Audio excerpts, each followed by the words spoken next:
beautiful Sunday afternoon in Milwaukee, Wisconsin. That's a fancy piece of art. And a beautiful day out on the lake and here at Miller Park as well. We're ready for Game 3 of this series. The Pirates and the Brew Crew. Taylor Youngman against left-hander Jeff Locke. Both pitchers going along very well here lately. Youngman matching up against Pittsburgh for the second time in his brief big league career. Hi, everybody. We welcome you from Miller Park. Great to have you with us alongside Bill Schroeder. I'm Brian Anderson. Sophia Menard is our reporter here this afternoon.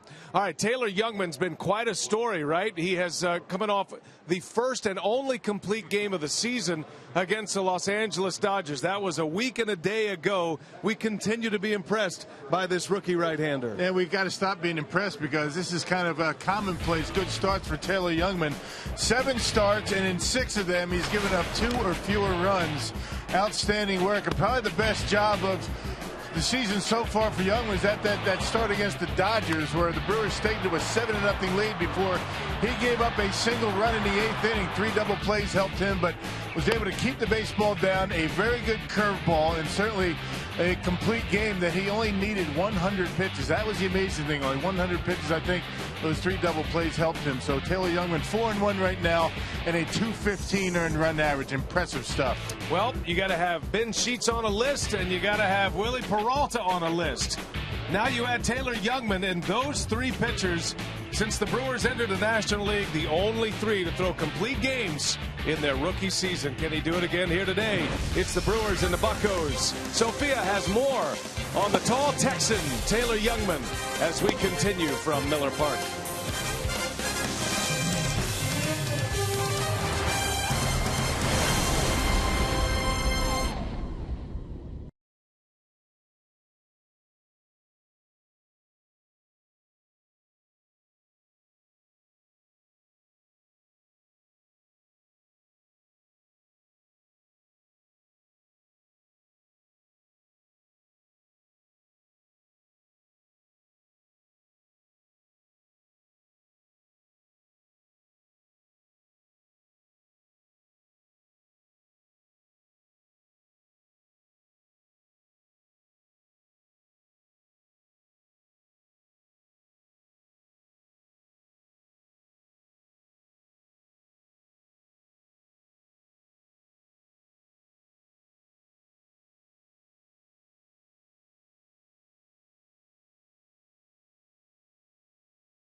Sports Wisconsin is brought to you by Menards. Save big money at Menards on all your home improvement needs. By Toyota. See where Toyota takes you. Test drive one at your Toyota dealers. Toyota, let's go places. And by Miller Lite, the original light Pilsner. Cheers, it's Miller time. A beautiful day for baseball. The series finale between the Brewers and the Pirates coming up. Taylor Youngman getting ready for his 8th start of the season, the second time that he'll be seeing the Pirates after seeing them in his major league debut. And Youngman has been quite a roll for the Brewers. He has thrown 3 consecutive quality starts, and he's coming off of his best outing, a complete game against the Dodgers, just 1 run allowed on 3 hits. And for pitching coach Rick Kranitz, Youngman has been impressive early, and a lot of that has to do with his confidence. He's calm above his years, you know. I mean, he handles himself like a veteran does out there, and it's, you know, it's really nice to see. You know, the first time I saw him in 2011 till now, you know, where he's progressed and how he's throwing the baseball. He's such a confident guy in his abilities, number one, and he knows himself really well, which is really something for a young player. So to do that against the Dodgers with that lineup is pretty special. Youngman won his first career start against the Pirates, looking for his second here today as the Brewers look to sweep the Pirates. We have first pitch coming up next on Fox Sports Wisconsin.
The players and staff, some of the clubhouse personnel, they're all out having a great time, got their jerseys. There's a little Cox kid right there, Neil Cox's son. And this Brewers telecast on Fox Sports Wisconsin, presented by Potawatomi Hotel and Casino. Book your stay now. Roof is open. It's a beautiful Sunday, 78 degrees. And we are delighted to have you with us. Brad Weimer, today's producer, and Mark Vittorio directing. And there is Clint Hurdle, the Pirates manager. And the Brewers have won the first 2 from Pittsburgh coming into this series, looking for the sweep today of the red-hot Pirates. Came into this series having won 10 of 12. And the Brewers winning the first 2, setting them up for this Sunday afternoon. Polanco leads off again to Neil Walker. Starling Marte hits third. No Andrew McCutchen this afternoon. Jung-Ho Kang, Travis Ishikawa, Francisco Cervelli in the middle. Jeff Decker, Jordy Mercer, Jeff Locke will round out the Potawatomi Pittsburgh batting order. And this will be the test for Taylor Youngman. He's coming off a complete game his last time out, Rock. And this is the first team he'll pitch for the second time against in his big league career. Yeah, so the Pirates know a little bit about him. Taylor beat the Pirates in Pittsburgh in his major league debut back on June 9th. He pitched very well, pitched into the 7th inning, allowed 1 run. 7 starts, 1 complete game, outstanding against the Dodgers. And look at the earned run average, 215 for Youngman. And an opponent batting average for Taylor so far at 211. So good stuff on the mound for the Brewers rookie right-hand. Let's check out the Brewers defense today as we brought to you by Menards. Chris Davis gets the start. No Gerardo Parra in the lineup with the left-hander Jeff Locke on the mound for Pittsburgh. Gomez, Braun round out the infield. Ramirez, Segura, Hernan Perez gets the start at second base. Adam Lynn back in the lineup. And Jonathan Lucroy back behind home plate. He got a start at first base last night. And homered last night. His home run gave the Brewers the lead for good in a comeback win. Talented young umpire Adam Hamari will call the balls and strikes here today. There's C.B. Buckner. He's over at first. The crew chief is Dale Scott. He's at second base. And Lance Barrett rounding out this 4-man umpiring crew, all supervised by Bruce Fleming. I think he's here tonight. The pizza box is half empty, so I'm guessing he's here today. There's some left. Maybe he's not.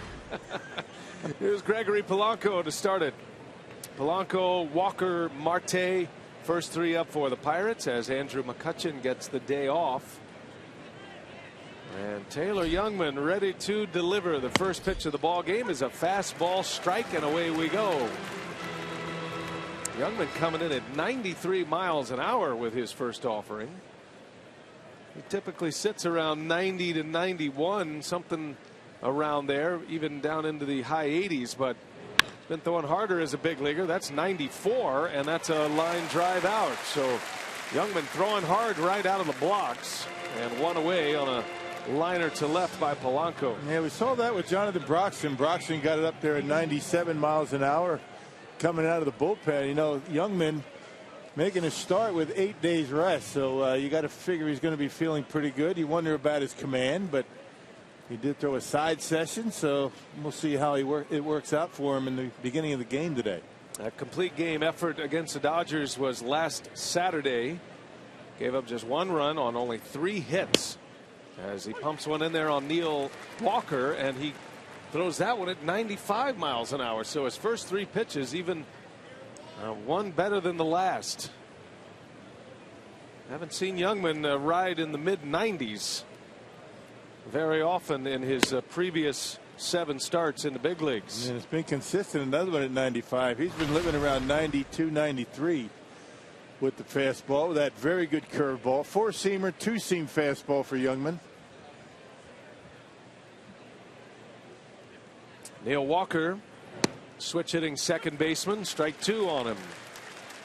277 average coming into play here tonight or today. He has 7 homers, but he has 22 hits in the month of July. That is tied for the most in the major leagues. He's tied with Lorenzo Cain of the Royals. So he's been hot this month.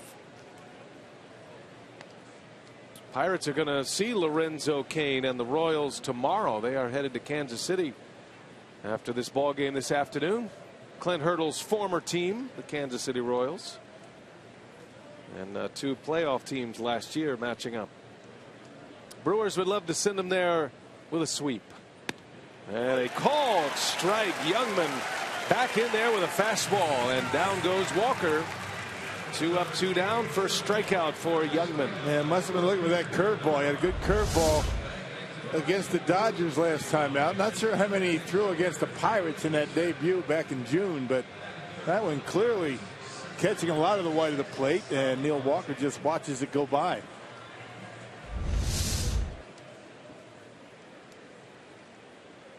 A 25-year-old native Texan played his college ball at the University of Texas and was the collegiate player of the year in 2011, the year he was drafted and signed by the Brewers. Marte occupies the 3 spot in the batting order. 279 hitter with 13 home runs. He pops that one up. This will stay playable for Lynn. And after his complete game in Los Angeles, Taylor Youngman, a 1-2-3 first with a punch out. Brewers coming up.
Been off to a good start, and now the Brewers will come to bat for the first time against left-hander Gene Locke, and it's going to be Gene Segura in the leadoff spot here today. No Gerardo Parra in the batting order with the left-hander on the mound. Lucroy, then Braun. Middle of the order is Gomez, Lind, and Ramirez, with Davis, Perez, and Youngman rounding out the Potawatomi Milwaukee batting order here today. Brewers used the long ball yesterday. They miss Francisco Liriano. He was a late scratch. They are going to get the left-hander Jeff Locke here this afternoon. And he's been throwing the baseball extremely well after a very slow start. His first 11 starts posted a .537 earned run average. Last 6 starts a .159. So really throwing the baseball well. 5-5 overall. Earned run average just over 4.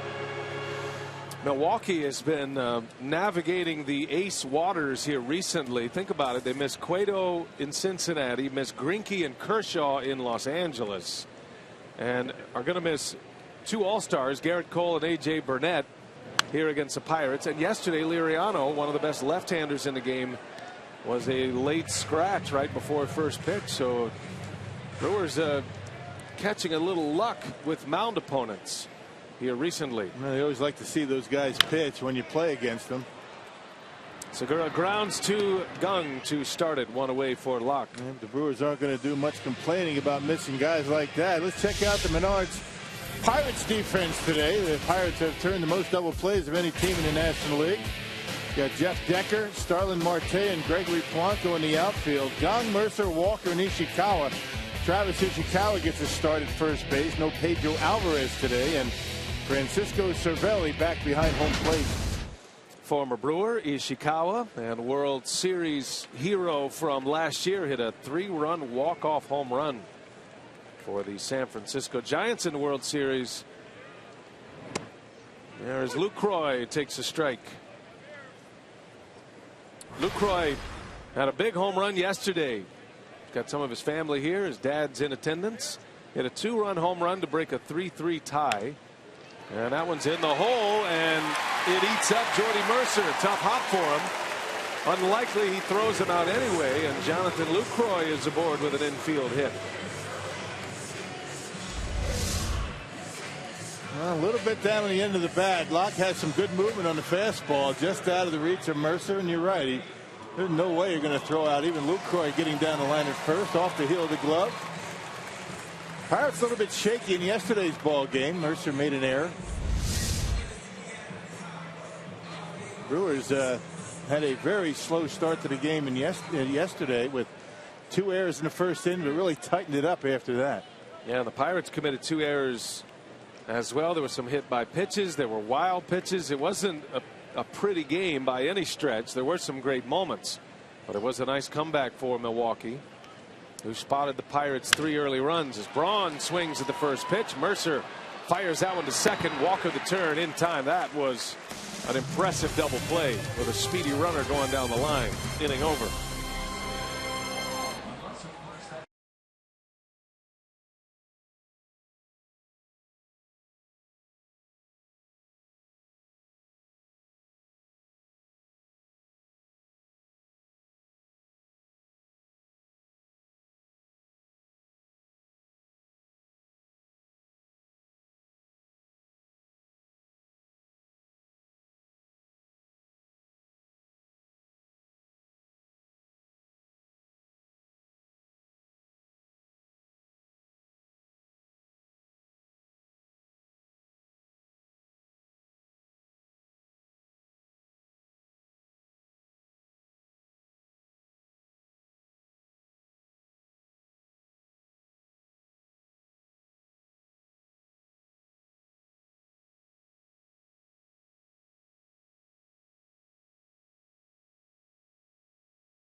Between the Brewers and the Pirates in our AT&T U-verse rewind, we go back to Taylor Youngman's major league debut against the Pirates at PNC Park.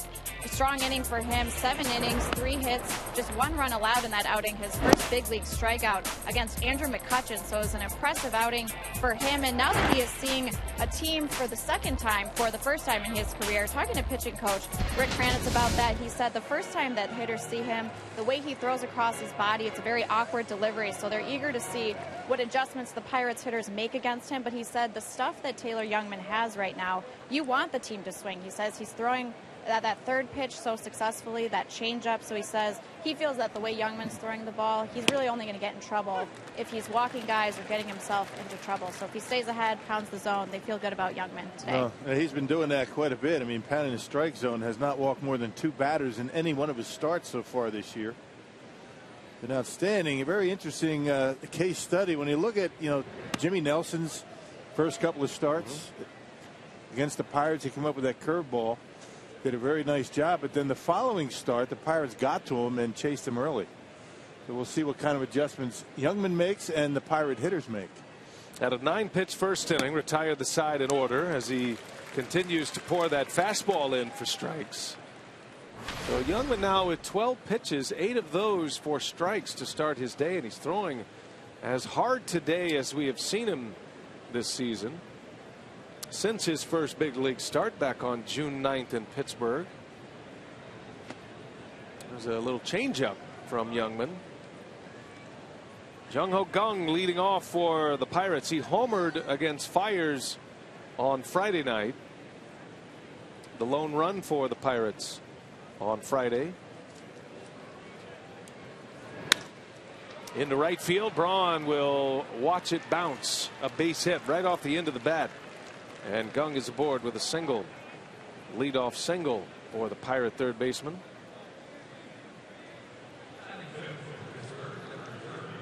Josh Harrison on the disabled list for the Pirates. So Kang's been getting a lot of playing time at third base. Gotten some time at shortstop, second base. Been a good player for him. There's Harrison out with ligament tears in his thumb, had surgery, and he'll be back, they're hoping, in the month of August at some point. Yep, Corey Hart, former Brewers, on the disabled list. Lambeau, some bats that the Pirates don't have in the lineup or on the bench. And no Andrew McCutchen today. It's always a positive when you're facing the Pirates not to have McCutchen in the lineup, particularly here at Miller Park. Yeah, McCutchen was a tough out yesterday. Had a hit, was on base 4 times. He walked 3 times, scored a couple of runs. Ishikawa with a man on, nobody out. Played for the Brewers in 2012, did Ishikawa, and his 3-run walk-off home run sent the Giants to the World Series last year. What a moment. That was a walk-off homer against the Cardinals and Michael Wacha. Aren't many can say that they have done that, either not just hit a walk-off homer in the postseason, but to advance your team to the next round, and in Ishikawa's case, the World Series. Began the year with the Giants. The Pirates picked him up off waivers.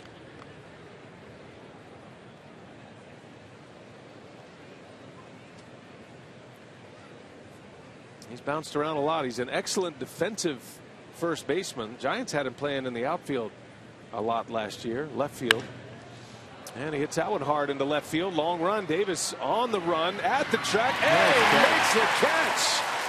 Chris Davis reaches up and takes an extra base hit away from Ishikawa. That baseball carried pretty well. I mean, off the bat, it looked like it was going to be relatively routine. Just kept going.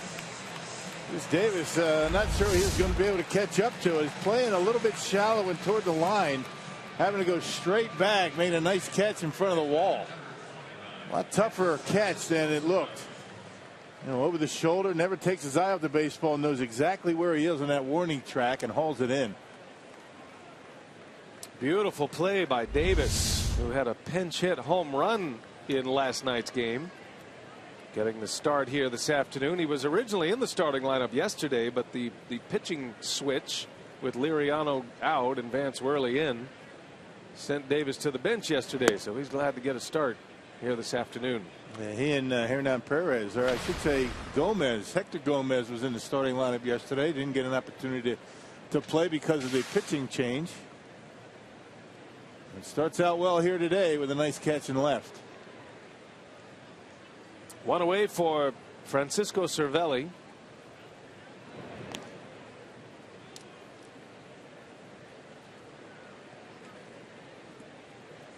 Cervelli's had a nice year for the Pirates. Was 1 for 4 yesterday, replacing Russell Martin behind the plate. That was a huge loss for the Pirates. A lot of questions whether Pittsburgh had maybe lost their key piece to their postseason runs the last couple of years in Russell Martin, who went to the Blue Jays, but they made a nice acquisition of Francisco Cervelli, and he's been terrific for him. And losing a guy like Russell Martin, you know, a lot more than just what he does on the field. It's what Martin provided the Pirates off the field in the clubhouse, that leadership, that veteran leadership. And ground ball to short, should be 2.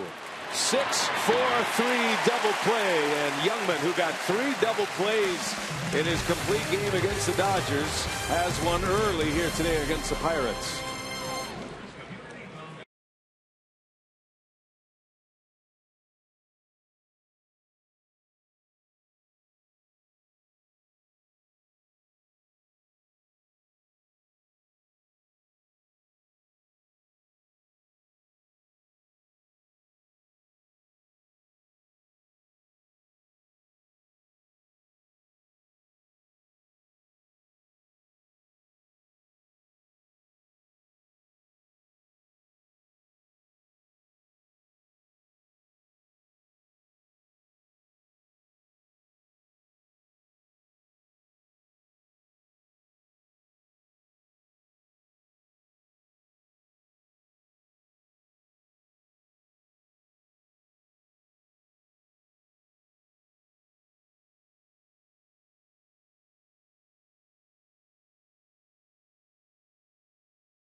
A lot of families in the ballpark on a Sunday afternoon in Milwaukee, and we are scoreless as we head to the bottom of the second. Here is today's Watch 'em and Win 'em sweepstakes image.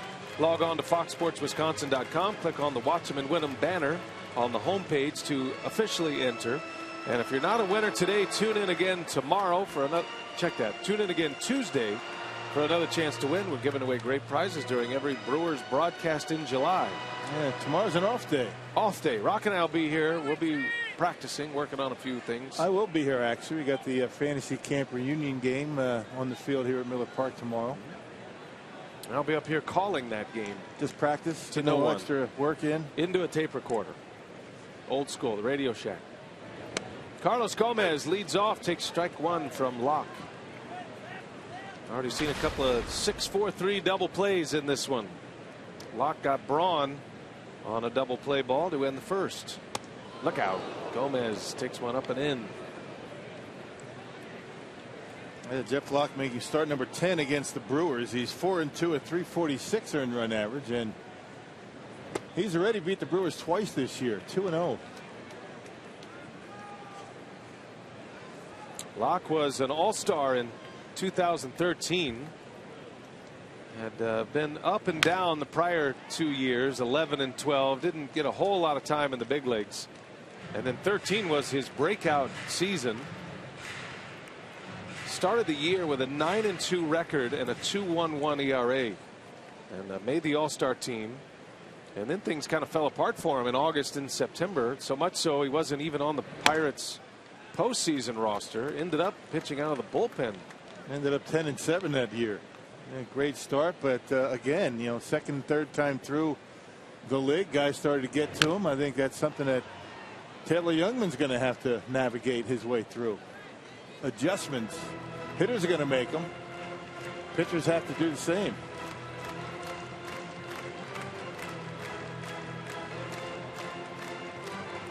Now Locke is in that number 4 position of a very good starting rotation for the Pirates. They're as deep and as talented in their starting 5-man rotation as any team in the big leagues, as Gomez draws the walk. He's been very patient here lately.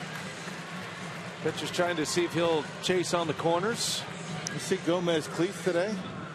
He doesn't usually wear high tops, He's got the cleats and he's got the skinny jeans going, he said, for his Sunday best.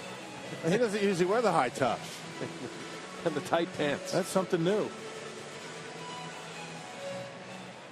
You never know. You never know how he's going to come out on the field. You remember him wearing those before? No, never. He's always got a few variations of uniforms, though, just to change it up. The skinny pants. He usually comes on Sunday. Here's Adam Lind, who had yesterday off in the starting lineup against the left-hander today. He did start on Friday night. Took the collar, 0 for 3. And originally, Counsell looking at the Pirates with 2 left-handers for Saturday and Sunday scheduled. Lynn beats one into the ground. Mercer will make the tag, and Gomez takes him out. So Mercer goes down with him. Yeah, it looks like he might be hurt. It looked like a clean play for Carlos Gomez. He went down. I mean, you just don't want to run into a tag for sure. He goes down and tries to disrupt the double play, and he takes out Jordy Mercer. You wonder if he should have just gone to second base. Gomez slides, and looks like Mercer might have hurt something.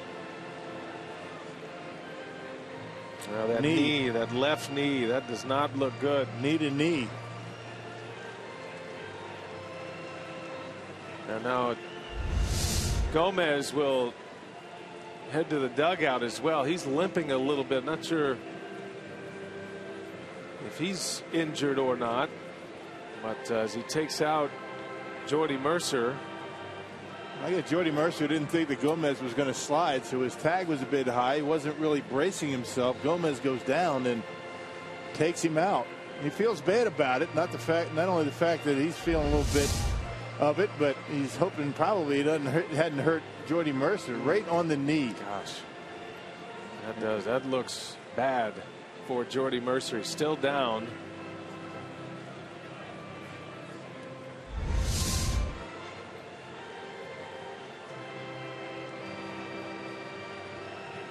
I just hope it's a bruise and nothing else.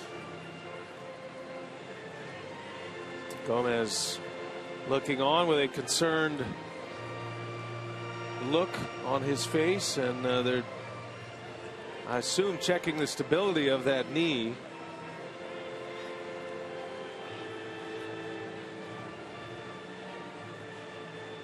And now the athletic trainer is asking for the cart, and that's never good. Unable to walk off under his own power. Athletic trainer Dan Wright of the Brewers is on his way out.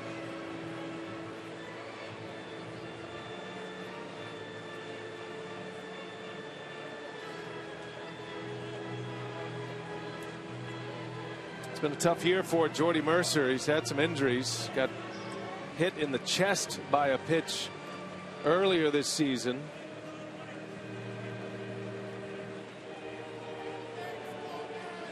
And you never want to see a player have to exit the field on a cart, unable to go on his own power.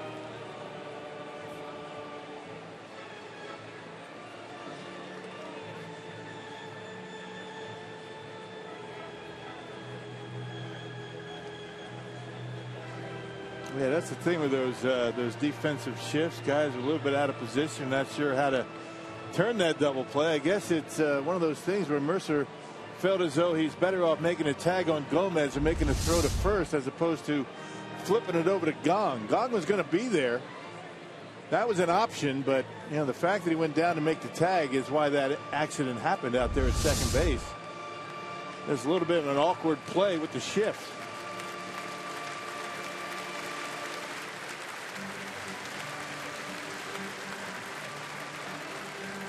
Gomez he plays hard. He goes all out, but he's a very conscientious guy as well, and you can see that is bothering him a little bit here. Never want to see a player leave, especially at your hands. And Jordy Mercer is on his way out, hoping to get a report as soon as we can. We'll pass it along, but the Pirates shortstop will have to exit with an apparent knee injury, leg injury. Yep, already short an infield with Josh Harrison on the DL. You wonder how long it's going to be for Jordy Mercer. You wish him the best. At least he's not laying down. He's sitting on the cart, which is always a good sign. He's able to bend that knee. So I hope it's just a bruise.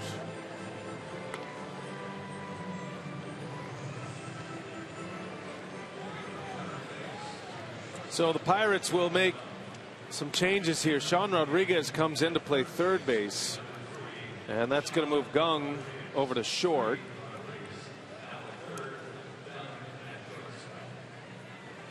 And play will resume. It's a good point about the shift, though, Rock. You're right, because you know Mercer's the shortstop. He's not used to flipping the ball to his right. Right. That would have been a pretty routine. It was not a 4-6-3 double play, but essentially it has the rhythm of a 4-6-3 double play. Right. If he decides to go that way, because Gong was there ready to make that play. And another case for why have the shortstop over there. Just put your third baseman there and have your shortstop in a normal position. And I think that would have been a more routine play out there. But no, that's the way the Pirates play it. And an unfortunate accident out at second base.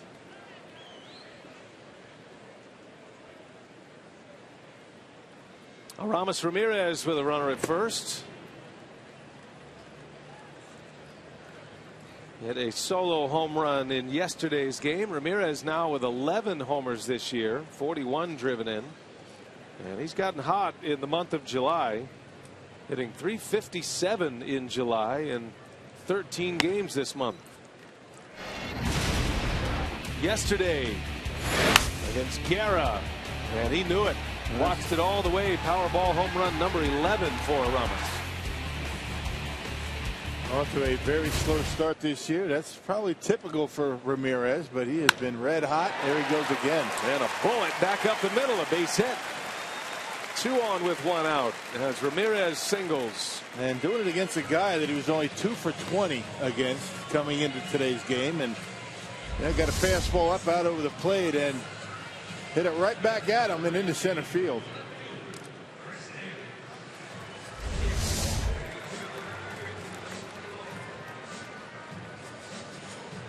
Ramirez in an all-star year last year hit 15 homers for the Brewers last season. Had some injury problems, hamstring problems. He's got 11 this year, and he's going well this month. Now Chris Davis with 2 on, 1 out.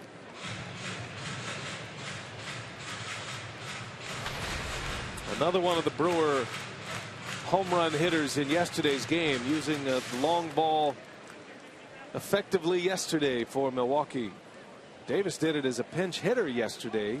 His 3rd career pinch hit homer, 2nd of the season.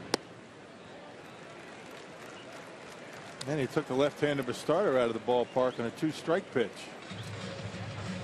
A 428-foot blast into the far reaches of Miller Park. You knew it was gone just by the sound it had, and it was a pitch kind of down and in, and Davis just hit a missile out of here. Had an exit velocity of 102 miles per hour as it traveled 428 feet. In the air to right, and Polanco will ease over. Fair territory, makes the play. Lynn's going to tag. And he'll end up at third base. 2 outs, however. First and third, 2 gone as Davis is retired. Seemed like the wind pushed that ball back into fair territory. I thought off the bat it might be in the stands, but it looks like the flag out there in left center is blowing in, but you don't know how it's affecting the baseball. It might be hitting the grandstands and then pushing it out toward left. And remember that fly ball hit by Ishikawa in the second inning, how that carried. So the wind might be looking like it's blowing in, but I think it's helping balls out into left field. Hernan Perez now.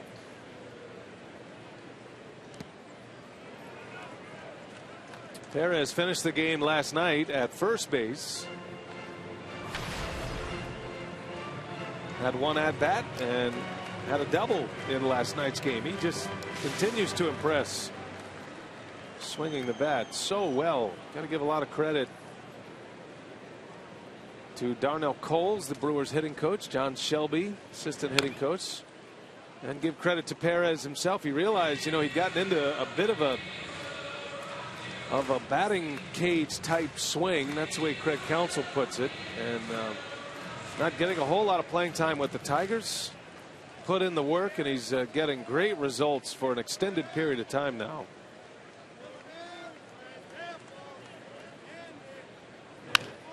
That's on the ground to third. Rodriguez will go the easy way, and that will end the inning. Costly inning for the Pirates. They lose their starting shortstop, Jordy Mercer. We're scoreless.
And our Carsoup.com trivia, our Bill Schroeder weekend as he was enshrined in the Wall of Honor. Who was the last Brewers here to hit a triple for his first major league hit? We're even going to give you that major hint of a Bill Schroeder weekend. I think 3 games, 3 trivia questions. I think that's all there is. We dug as deep as we could. There's not much left. And I know you've been trying to be positive in this whole thing, and you have been. And again, I think 3 trivia questions on a positive note, you're pushing it. That's the end of the line, you're saying.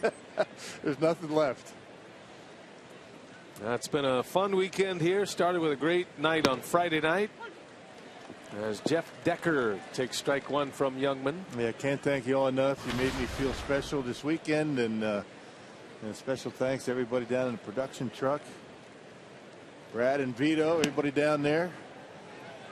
It's been a lot of fun. I appreciate it.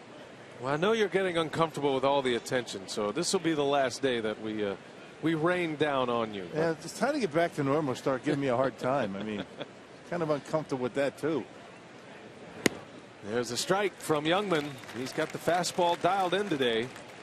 1 ball, 2 strikes on Decker, making his first start of the series. And he is one of 4 left-handed hitters in the lineup. There's also a switch hitter, Neil Walker.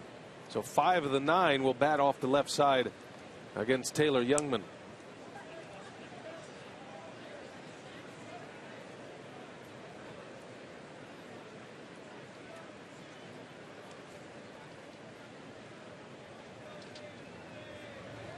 A little bit of hush over the crowd, understandably so. Anytime you see a player go off in a cart, it sets you back a little bit. Well, the fact that he was sitting up and conscious and everything is, I guess that leaves people a little bit more at ease. But you certainly hope for the best for him. I'm sure they're taking him off and getting some X-rays, and hopefully good news is on its way for Jordy Mercer. Saw Carlos Gomez between innings. Some of the Pirates relievers were walking from their dugout to the right center field bullpen, and Gomez was passing along a message, I'm sure. There's a swing and a miss. Youngman goes upstairs to strike him out. And that is K number 2 for Taylor Youngman. Starts the third with a K. Yep, 94 miles an hour up in the zone, and Decker not able to catch up to it. Well, he hasn't broken out the big curveball yet. Throwing a couple of change-ups and sticking with the fastball right now. Yeah, figuring the Pirates would be changing the game plan a little bit, so Youngman beats him to the punch. First at bat for Sean Rodriguez. Came in for Jordy Mercer. Pirates a little short on the bench right now. They've got 3 left. McCutchen, Alvarez, and Stewart. Yeah, they did make a transaction today because Liriano did not start yesterday, as Rodriguez pops this one up shallow center field, and Perez is there to make the catch for out number 2. Now the Pirates felt like they were a little thin with pitching, and they are going into an American League ballpark tomorrow, so they placed outfielder Gorkis Hernandez on the disabled list with a shoulder injury, and replacing Hernandez on the roster was a pitcher. So pitcher for position player Wilfredo Boscan has been recalled from AAA, which is in Indianapolis for the Pirates. So they started with a 4-man bench and 8 in the bullpen, and now their shortstop is out and only 3 players left.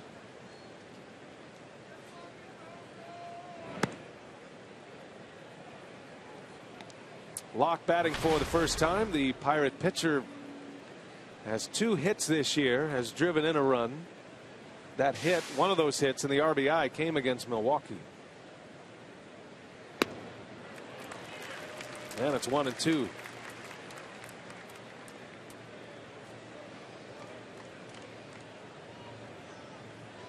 Youngman threw that complete game in Los Angeles in just 100 pitches.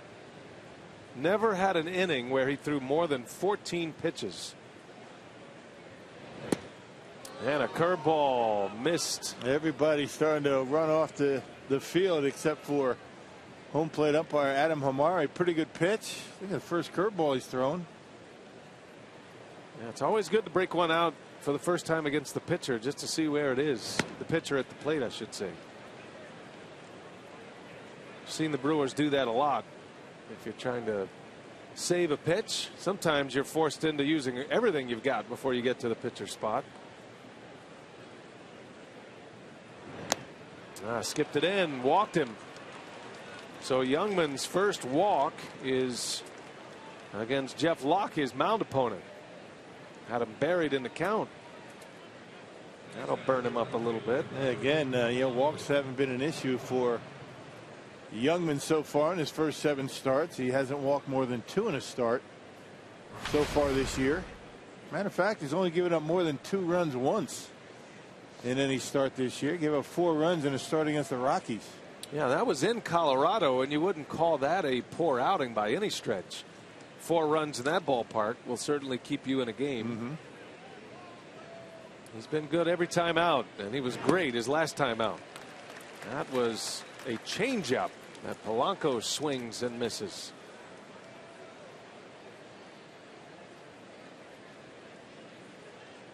Now he's got all 3 going early. He's given up 1 hit and now a walk.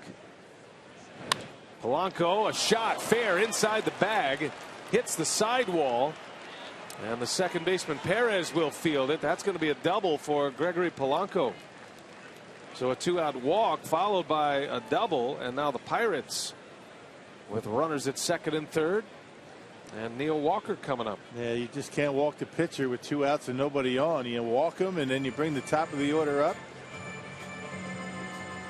Yeah, you're asking for trouble. Now you have some pretty good hitters to deal with, and Walker and Marte right after him. Gonna have to make some good pitches. This ball is smoked down the line. You can see how close to the bag Adam Lind is. He doesn't have time to even move and get it. I mean, he's literally maybe 2 feet off the line, but still Polanco able to rip it by him. Here's Neil Walker, who was a strikeout victim in the first inning. Starts him with a curveball for a strike. Walker struck out on a fastball. He was looking for that curveball, I think, or something off speed. And he watched the fastball go right down the middle for a called strike 3 and the second out of the inning. Big spot. Pirates threaten for the first time, and a swing and a miss. Change up this time from Youngman. That's good. Good job by Lucroy making these calls and setting them up. You got to figure Walker was looking fastball after that first at bat. Let one go right by, and curveball changeup. He's ahead 0-2. Is he thinking what I'm thinking? What he's thinking? Right. Here's an 0-2 pitch and a fastball jammed him. Ground ball to Perez, and Youngman strands a pair. 3 scoreless in the books for Taylor Youngman. He'll lead off when we come back.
Marshfield Clinic.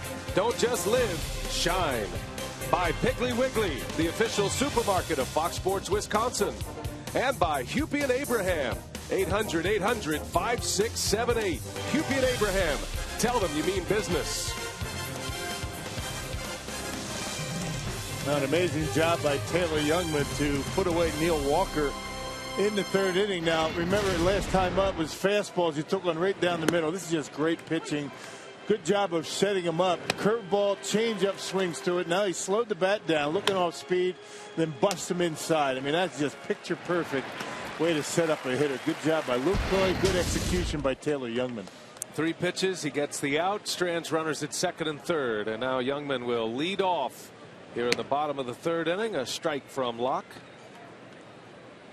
Okay, he's been so impressive. It's not just the fact that he's putting up the numbers, but just his poise on the mound. And in a spot like that, he walks the pitcher, but you don't see it in his face, though. You know, he's frustrated. Yeah. It bothers a pitcher to walk his mound opponent. That's certainly an out you want to take when you can, but he walks a pitcher with 2 outs, then gives up the double. Now he's in trouble, and he never changes demeanor, and he just comes back and makes his pitches to get a very good hitter and a hot hitter right now in Walker. And they're making him look bad 2 times. Youngman strikes out for the first out. That's the first K for Jeff Locke here today. Hey, make sure to circle Saturday, August 15th on your calendars, because platinum selling rock band, the Goo Goo Dolls, are coming to Miller Park to perform a free post-game concert following the Brewers matchup against the Phillies. For tickets, go to brewers.com/concerts. The last of the 3 concerts. They've been a big hit this year. Joe Nichols and OAR, and now the Goo Goo Dolls. Been a lot of fun. Here is Segura back at the top of the order. Locke's been tough on the Brewers this season. He's got that little hitch in his windup, turns his back to the hitter. Tough guy to pick up. A little herky-jerky, and he's got 4 pitches that he can go to. There's that slider. He's got a curveball, and have the fastball move a couple of different ways. He'll cut it, sink it. He's got a changeup. Locke has 5 wins this year. 2 of those have been against the Brew Crew. ERA under 2 against Milwaukee. Beat Mike Fiers in April, and then beat Kyle Loesch in his next start in April.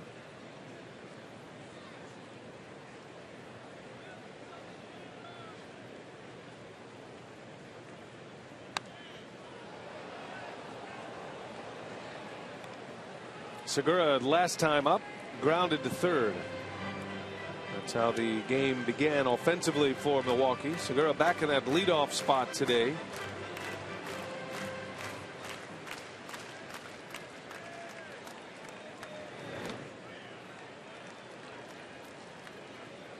.32nd start as a leadoff hitter for Segura. Gomez has been in there.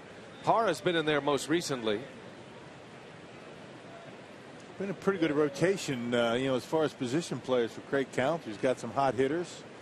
Trying to figure out ways to get Davis in the lineup. Hernan Perez.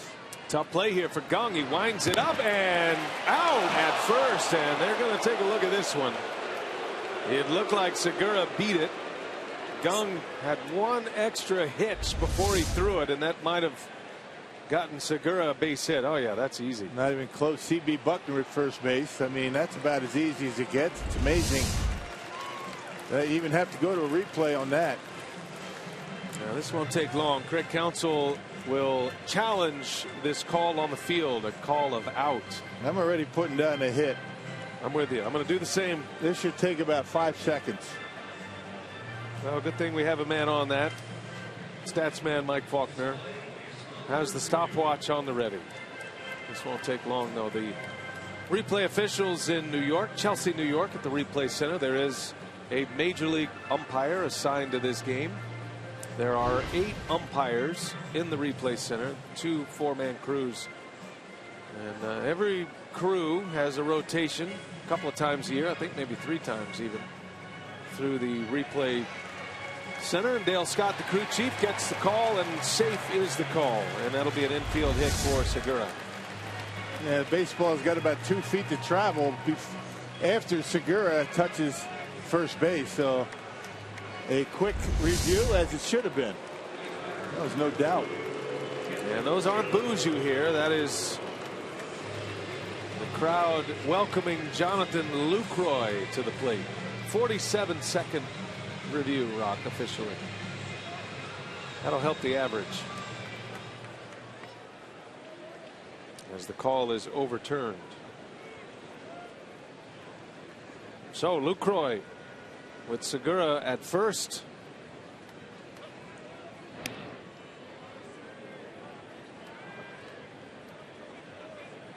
That replay review was 42 seconds longer than you'd hoped it would be. You would figure they would have had it once they put the headset on. Said he's safe. You missed it, CB.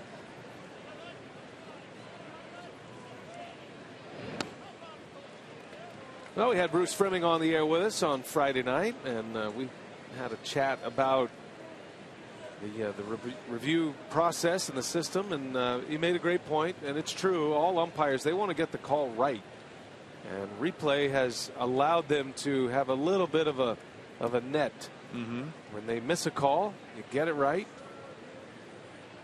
You don't want to miss calls, but you don't want to get it wrong either. There's a fly ball to center, and Marte will make the catch. Lucroy is out. Second out of the inning. And in all honesty, they get most of them right. They do.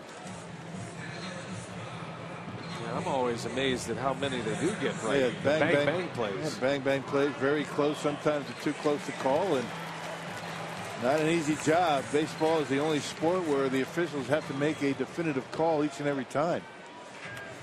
Saw Bruce Fleming up there monitoring these umpires. He's in a supervisory role under Joe Torre, who heads up the umpires now for Major League Baseball. 2 outs. Here is Braun. Segura is still at first. And so far, the Brewers don't look real interested in running. They've had a few over there. Gomez and Segura would be the base stealers. Yeah, that have been at first base. Yeah, Locke's got a good move. He holds runners well. Cervelli throws out 21% of base stealers, or would-be base stealers. Again, I think that's in large part one of the big differences between Russell Martin and Cervelli. The throw-out percentage. Of course, you have to have pitchers that are going to help you out. Not too many better than Russell Martin. Pirates got Cervelli in a trade with the Yankees this past offseason.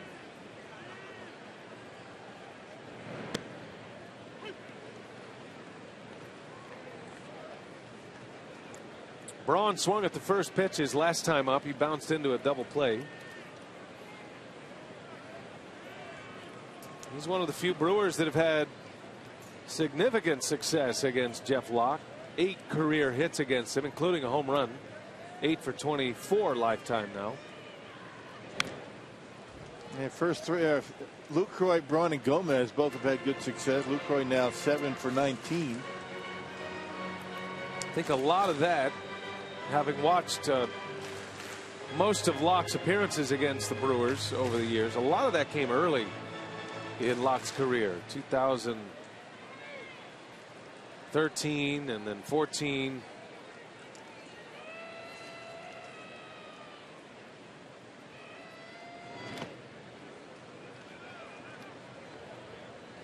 And just keeping the baseball down really well as of late. Last 6 starts. Giving up only 6 earned runs in 32 innings before today's start. Took a loss against the Cardinals his last time out. That was the only loss for the Pirates in that series. They won 3 out of 4 from St. Louis prior to the All-Star break. But he beat the Indians prior to that on the 4th of July. 8 shutout innings against Cleveland. He threw only 89 pitches in those 8 innings and only 2 hits. And he's got just enough on the fastball where hitters are late, and that terrific off-speed repertoire he has him out in front of his change of pace pitches. And he likes to pitch inside, which is important for a guy like Locke. Doesn't throw all that hard. And guys looking away, looking off speed, then he busts them inside. First 2 wins of the year, first 2 starts of the year were wins against Milwaukee. And his 3rd matchup of the season. Braun swings and misses.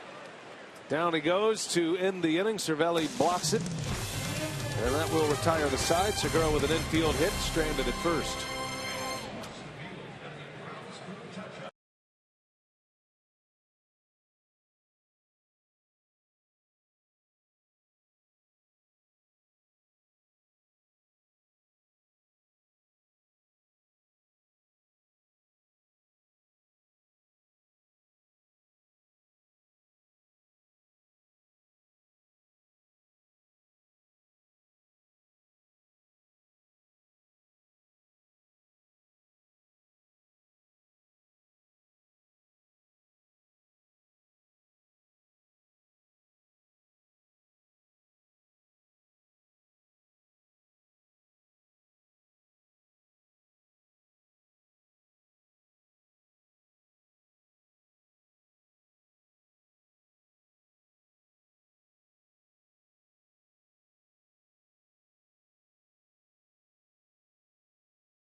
his camo uniform here on a Sunday in Milwaukee.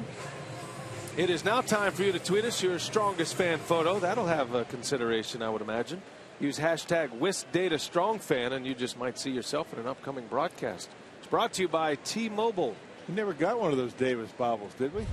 I don't think so. I got a Matt Garza, not sure what to call this. It's a kind of a gnome and like a wizard or something. It's got a cape on. It's a count. Nothing bobbles, however. Yeah. Oh, he's the Count. That makes sense.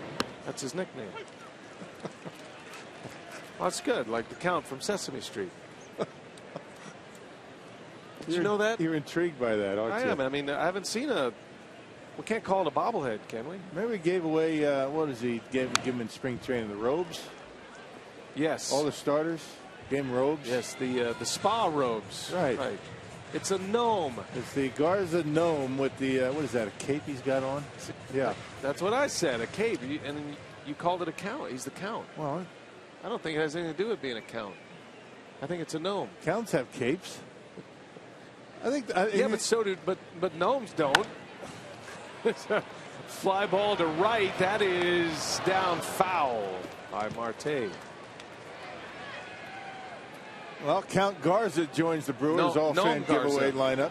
Count Garza, it says here on the sheet.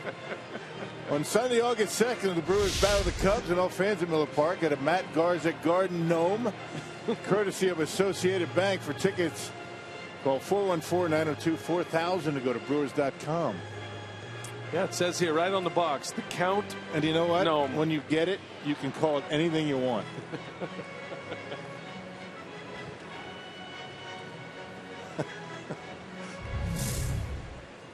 Can even call him Ray. Oh, glad we got that cleared up. Do you think if we started wearing capes up here, is that approved Fox Wisconsin wear? I don't think so. Not unless it has a logo on it. Do you know anybody that wears a cape?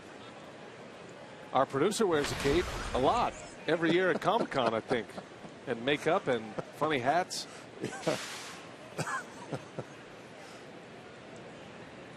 Brad Weimer is Chewbacca this year. There's a swing and a miss, and Youngman strikes out Marte after he made a bid at an extra base hit. Just missing down the right field line. Comes back to punch him out. Third strikeout for Youngman. I wonder when the cape's going to come back in style. I mean, sooner or later it's going to. That's a good two-seam fastball by Taylor Youngman, who does not have a nickname yet that we know of.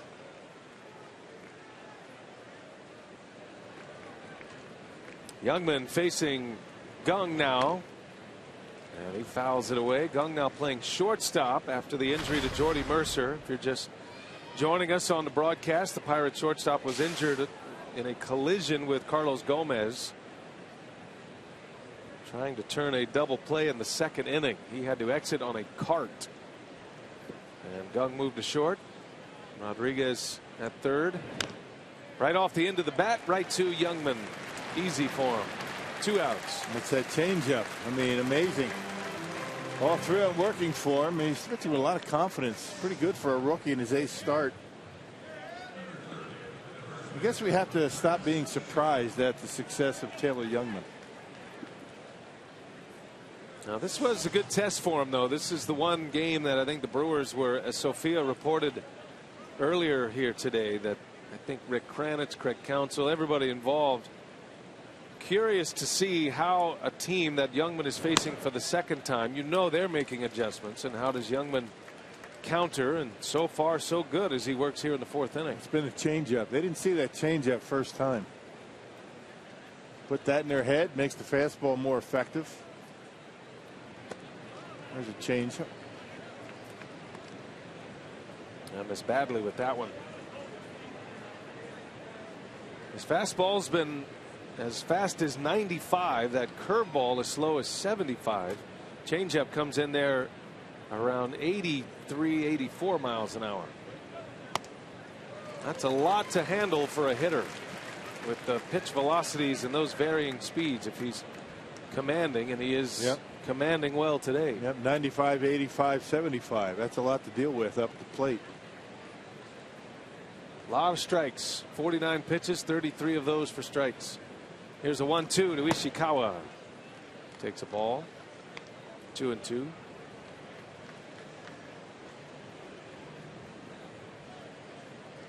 Shadows will become a factor here shortly, as that shadow line starts to creep out between the plate and the mound. That one's hit hard, but right at Davis. So 2 line drive outs to left by Ishikawa. Taylor Youngman has 4 shutout on the board against the Bucks.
Jeff Locke against Taylor Youngman, our Carsoup.com trivia, who was the last Brewers hitter to hit a triple for his first major league hit. You know the answer to this.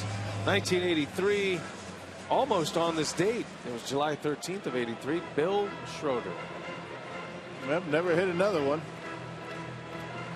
So I got the toughest one out of the way quickly. Well, you hit for the career cycle. Yeah.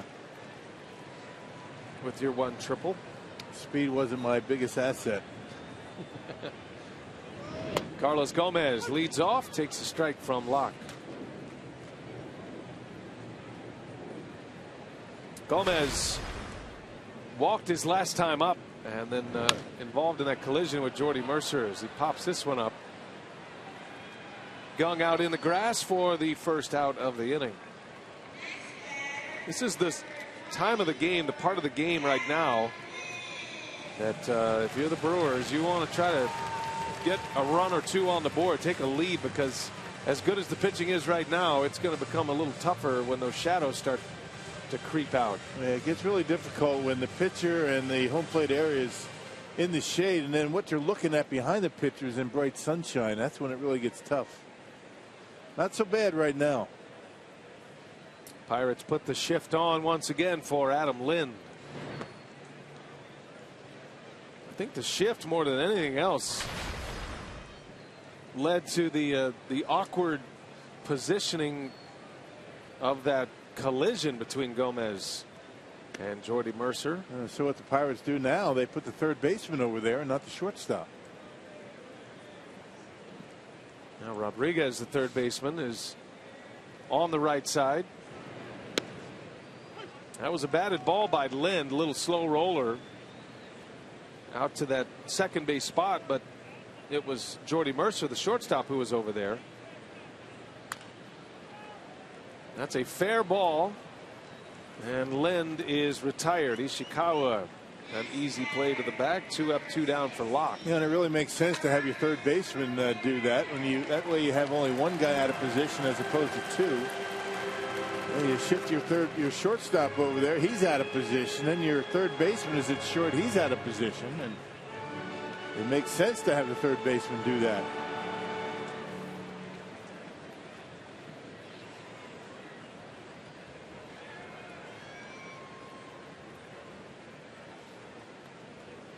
And now Hurdle employs the opposite shift with 3 on the left side with Ramirez at the plate. Popped him up. And that'll be Marte to make the catch. A very quick inning for Jeff Locke. 3 up, 3 down. The Brewers go quietly in the 4th.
Pirates coming up against Taylor Youngman, and as promised earlier in the game, we have selected the Data Strong fan photo of the game. Don't forget to tweet us your strongest photo. Use hashtag WishDataStrongFan. And a chance to be featured in an upcoming broadcast. It's brought to you by T-Mobile. What do we have here? From Brewers fan camp, you tweeted this in. You win, Rock. Yeah, how about that? So that's from the El Paso Diablos. Circa what year are we talking there? That would have been 82, I think. 81. Wow, that is one bad uniform. Is it? Yes, it is. You see the old-time hat up there, the El Paso Diablos and the Dudley Dome. Those are nice, calm colors, weren't they? Yellow and red. Good shot. Incidentally, I did not tweet that. Oh, you have people. Your people tweeted that. I have 2 handlers that probably did that. Your staff. Excellent. Well, we appreciate that tweet. Deserving winner. I still have that hat at home. It's not in the main living quarters because, you know, it's for obvious reasons. A little old. There's a little bit of sweat on it from back in those days. It's in a jar of formaldehyde. A plastic bubble. 1-1 to Cervelli, misses low. Matter of fact, I have hats from every one of my minor league stops. College, even have my high school hat. My father kept all that stuff. That's cool, man.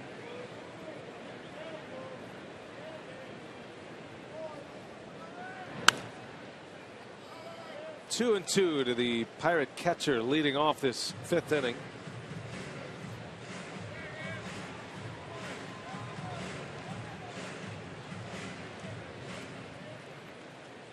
Youngman coming off a 3 up, 3 down 4th, had his 3rd strikeout.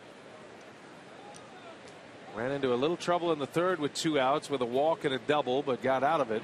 And a swing and a miss. Cervelli strikes out. Lucroy blocked it. Put the tag on Cervelli to secure the strikeout. Number 4 for Youngman. A beautiful curveball to get him. This is right where you want it with 2 strikes. Look at the break on that. Cervelli not even close. Lucroy blocks it. And a good start to the 5th.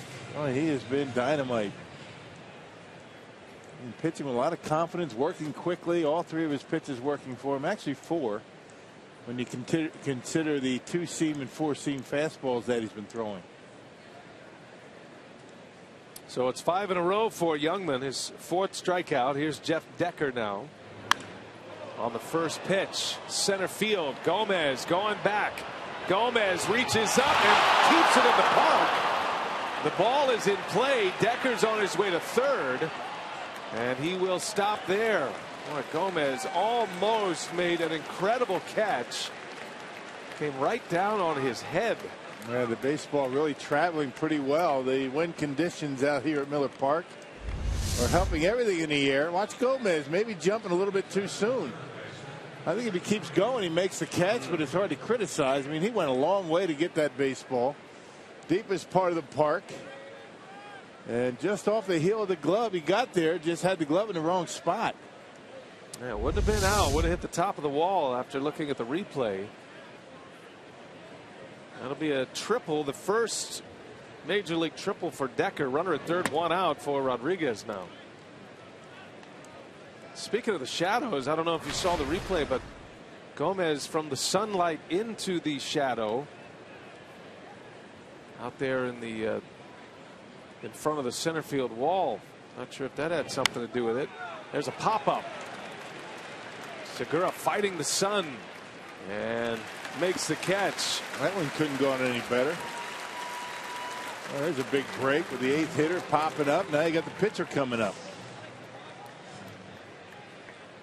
A big out for Youngman. Gets Rodriguez to pop up. Keeps Decker at third base. And here comes Jeff Locke, who walked his last time up.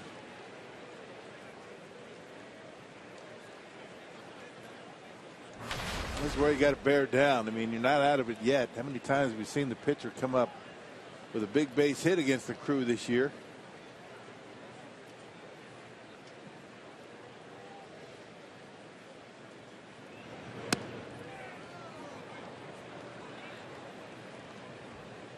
Well, Youngman certainly respectful of Locke as a hitter. Only has 2 hits this year, but he's always shown to be a pretty good guy with the bat in his hand as far as pitchers go. And now Youngman's falling behind him 2-0. But he is a pitcher at the plate. You got to go after him here. Well, you certainly don't want to have to deal with Polanco coming up. So, you know, throw it down the middle if you have to. He's already doubled against Youngman in the third inning.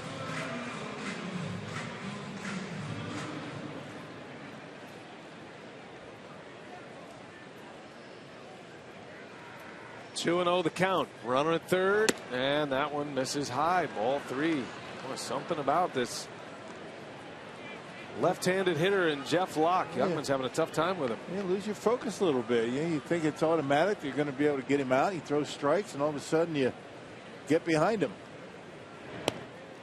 That one's in there. Cruising speed fastball in for a strike.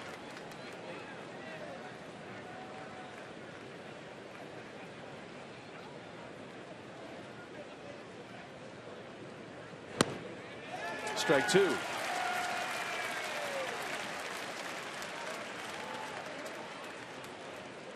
Now here comes the action pitch.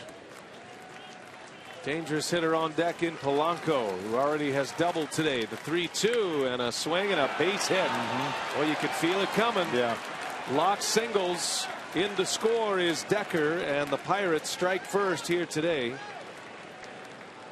RBI single for Jeff Locke. Yeah, just a get me over fastball. He fell behind 3-0, and even Locke, who is not much of a hitter, able to drive in the first run of the ball game. That's a shame.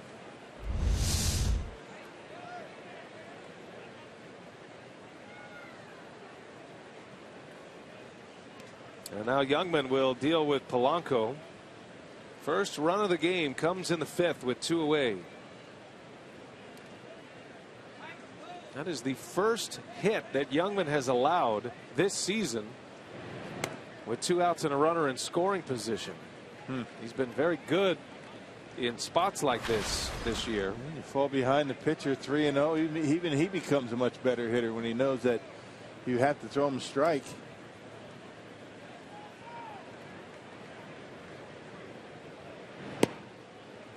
2-0 to Polanco.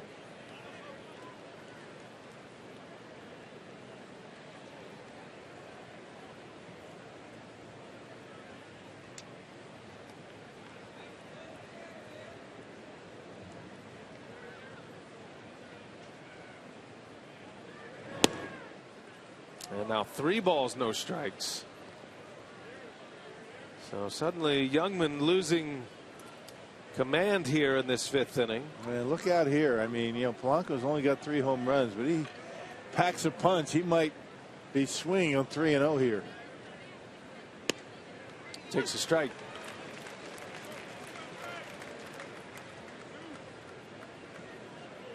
Got Neil Walker due next. Pirates have scored. They have a run on 4 hits. First run that Taylor Youngman has allowed of the day. And he missed ball 4.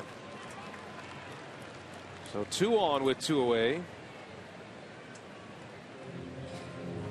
And on his way to the mound goes Rick Kranitz, the Brewer pitching coach. It is interesting that the only 2 innings that Youngman has been in trouble, the pitcher Jeff Locke has been a big problem for him. A walk and now a single with a drive and a run. Every other inning it's been cruise control for him.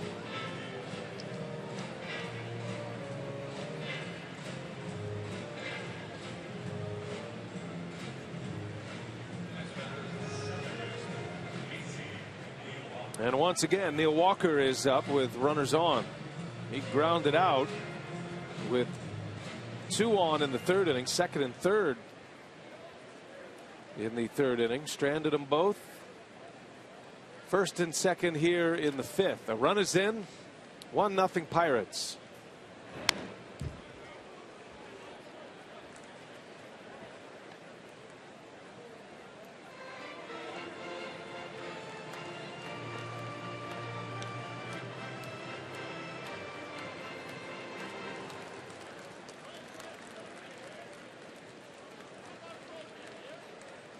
Walker sitting on an 8-game hitting streak coming in. It's been the hottest of the Pirates hitters. And most of his power comes from this side of the plate, the switch hitter. As a left-handed hitter, he can hit him a long way.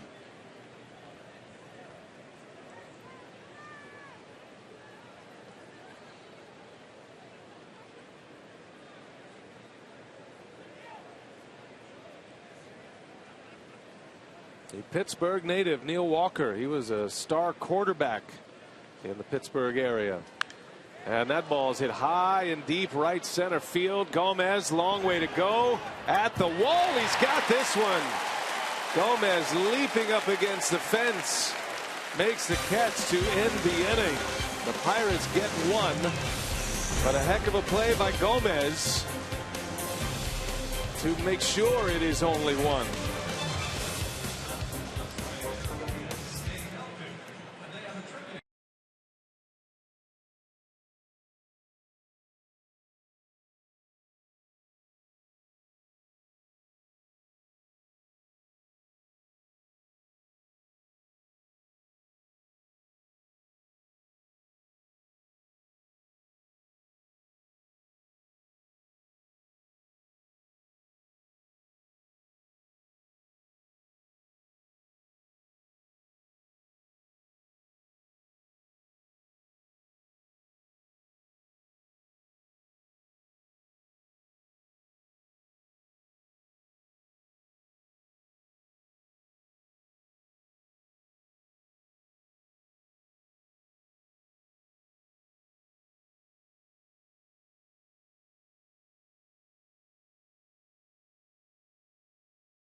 Miller Lite, the original light Pilsner. Cheers, it's Miller time. By the Wisconsin Lottery, reminding you to please play responsibly. And by USAA, proudly serving the needs of the military community for over 90 years. Oh, back to the mullet days of Bill Schroeder. Sporting a beauty right there. Billy Buckner out right there. Did you drop the knee on him? I didn't. Didn't have to. Don Baylor in the background. All weekend long, we've been celebrating a few moments. Bill Schroeder, our esteemed colleague, going into the Brewers Wall of Honor, honoring 30 years in the organization as a player and as a broadcaster. Jeff Locke and the Pirates now lead 1-0, and Locke drove in the run. Chris Davis will lead off this bottom of the fifth. Bottom of the order coming up. Davis, Perez, Youngman. See if they can get one back.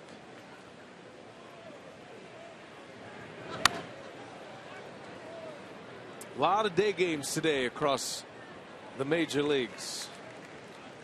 And the one primetime game tonight, Boston and the Angels. Got a great pitchers duel going in D.C. between the Dodgers and the Nationals, a game that was started by Zach Greinke and Max Scherzer. Scherzer's out, 6 innings, 1 run. Greinke still in, 6 shutout innings. The ERA leader and the National League All-Star starter on the mound, Zach Greinke. 1-2 pitch. Davis takes a call at strike 3, right at the bottom of the zone. Third strikeout for Locke. Yeah, didn't like it. Adam Horry rings him up. Davis, one of those Brewers hitters, has had a difficult time against Jeff Locke. Now 1 for 18 against the Pirate lefty. Brewers have 3 hits. Locke is not allowed to run. Brewers had a chance in the second inning with 2 on and 1 out. There's a broken bat by Perez. Right to Gung for out number 2.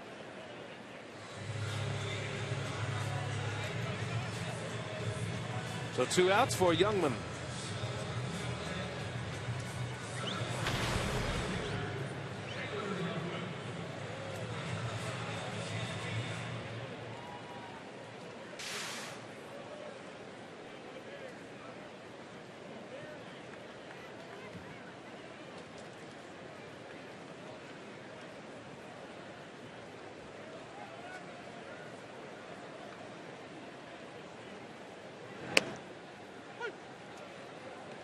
Youngman, a strikeout victim in the third. He's got a couple of hits. First year in the big leagues.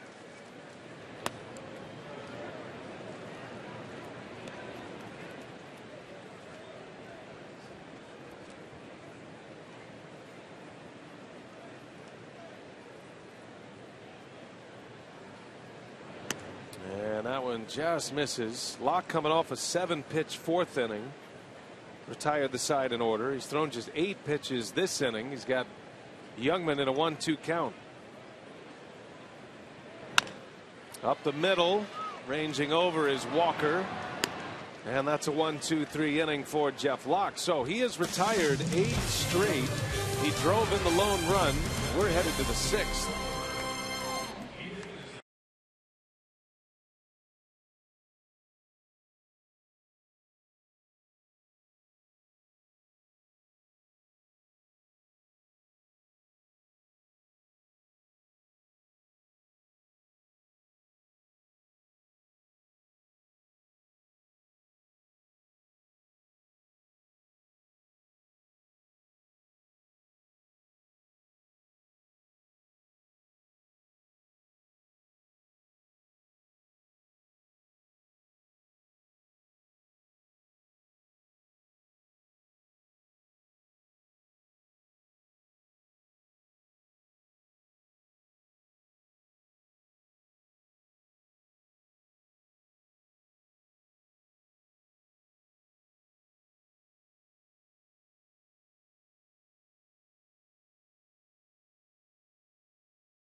6th inning, and Beyond the Diamond is a series of community outreach events that will take place each month during the season, all of which involve partnering with Brewers Community Foundation, players, coaches, Brewers' wives, alumni, and team personnel working in the community. The community events will be funded in part by BCF and focused on the areas of health, education, recreation, and basic needs. All right, Sophia, thanks. Here we go to the 6th now at Miller Park. 1-0, the Brewers and the Pirates. Brewers will remain home. They have tomorrow off as a team, and then the Indians are coming in. Interleague matchup Tuesday and Wednesday, and then the Brewers will head out on the road. Arizona for 4, San Francisco for 3. Youngman giving up a run in 5 innings thus far. In his last start against the Dodgers, gave up a run in 9 innings. First and only complete game of the year for Youngman and for the Brewers starting rotation. And did it in 100 pitches as well. Yeah, something else, huh? It's the lowest pitch total for a Brewer rookie in a 9-inning complete game since 1995. Scott Carl threw a 98-pitch complete game against Boston in October of 95, October 1st that year, back when the Brewers were in the American League. And only 3 pitchers have thrown complete games as rookies in the National League era of the Brewers since '98. Ben Sheets did it in 01 in St. Louis. Willie Peralta did it twice in 13. And then Youngman last time out. Yeah, there's still 4 teams in the National League that do not have a complete game this year. The Pirates are one of them. Toronto Blue Jays lead all of baseball in complete games. They've got 6. It's not like the old days, is it? Marco Estrada almost went the distance for the Blue Jays today. He went 8 shutout innings. The former Brewer, as Toronto shut out the Rays. Ground ball, Segura ranging over, got to hurry. The throw is in time to get Marte. Boy, Segura can cover some ground. Yeah, he's got that good throwing arm. Hey, the Brewers and the Indians face off in an interleague matchup at Miller Park this coming Tuesday and Wednesday, as the Cleveland Indians make their first trip to Miller Park in 9 seasons. To reserve your spot, call 414-902-4000 or go to brewers.com/tickets. 2-game series with the Tribe, and the Brewers will play the Indians in Cleveland in August. That's part of a DC Cleveland road trip. Much more manageable than the Chicago San Diego road trip. Yeah. Bordering cities. Gung pops this one foul and out of play. Yeah, 3 different trips to the West Coast this year. Go out to LA for 3, come back. That was fun though. Yeah. Then you go to Arizona, San Francisco, come back. And then the last 3 road games of the season against the Padres. Just for grins. Who knows what both teams will look like at that time. Gung hits it hard, a base hit. Gung's figured out Taylor Youngman. He's got 2 hits. 2 for 3 today is the Pittsburgh shortstop. He grounded back to the box his last time up on a changeup. That time he waited back on the cambio. The changeup and hit it hard into left field. That's Spanish, you know, for a changeup. Oh, the cambio. I get it. How do you say changeup in Korean? Since Gung had the base hit. Don't know.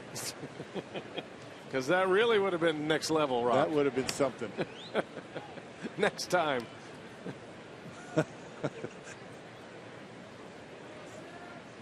We have ways to find out if it's really important to you. We got people. Your staff is on it, I'm sure. Between tweets that you're unaware of on your Twitter account. Ishikawa takes a strike. Travis has hit the ball hard twice in this game. Davis made a great catch on him over the shoulder on the warning track down the left field line in the second, and then he lined out to Davis in the 4th inning. Third time through the order, and the Pirates starting to get some traffic on the bases. And a walk and a single. Polanco had the walk in the 5th inning, his 3rd appearance against Youngman, and now Gung with a single. Only run of the game driven in by Jeff Locke, the pitcher. 2-out RBI single last inning. Swing and a miss by Ishikawa. And Chase one out of the strike zone.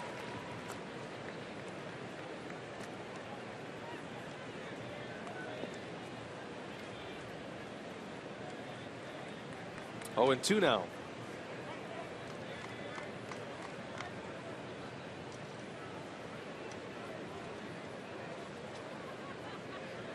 Youngman has a ground ball double play already today.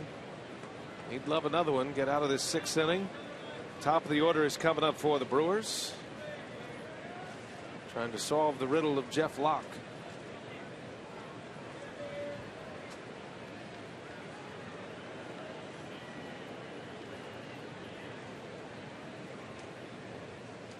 No balls, 2 strikes. Gung takes off, and a swing and a pop-up foul and out of play. The Pirates will run a little bit. They've got 64 stolen bases. Cincinnati leads the league in stolen bases with 86, but that's a bit of a kind of a misnomer because Billy Hamilton has most of them. Hamilton has 45 of those stolen bases for Cincinnati. Arizona runs a lot too. The next team, well, I should say they're going to play the Diamondbacks on the next road trip. They start that series on Thursday. Another 0-2, and Ishikawa fouls this one away.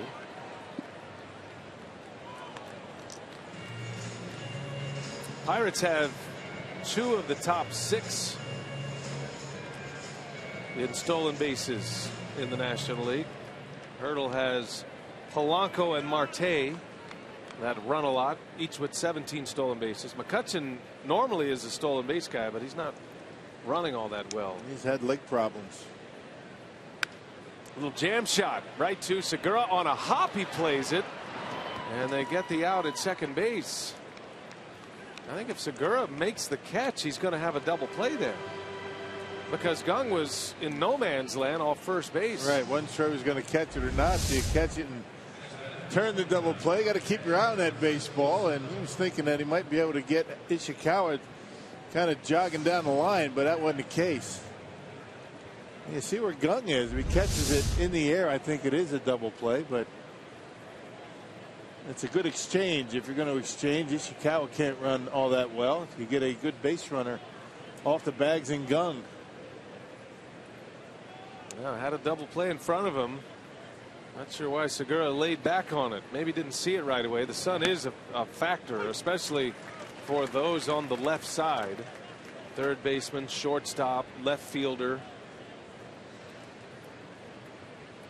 You peek and you see the runner not really busting it down the line. That might be a good play, but Ishikawa didn't assume that ball was going to be caught in the air. Cervelli lines it foul. Boy, he hit it hard, but a touch late.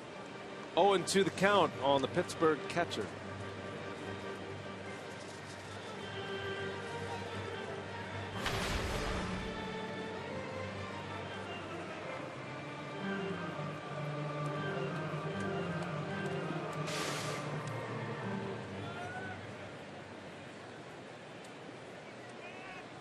Cervelli is hitless today. Youngman got him to bounce into a double play in the 2nd, then struck him out. His last time up in the 5th. And there's that curveball right off the end of the bat. Should be routine. It is, and the inning is over. So Youngman comes back after giving up a run in the 5th, puts up a 0 in the 6th. Top of the order coming up.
1-0. Now Jeff Locke driving in the only run, and today's time of the game, Joe's K-Ranch in Cudahy, if they call the Brewers in the next 24 hours. They get 40 Miller Lite beer pen tickets to a Brewers 2015 home game. This offer courtesy of the Tavern League of Wisconsin and Miller Lite. Brewers coming up home 6th day baseball in Milwaukee. Jeff Locke, Taylor Youngman hooked up in a dandy so far today. Pirates have a run on 5 hits. Locke has the hit that produced the run. Brewers with no runs on 3 hits. And all 3 hits are singles against Locke. 2 of the 3 are infield singles, including one by Segura back in the 3rd inning. That was the 3rd hit. Locke since that time has retired 8 straight.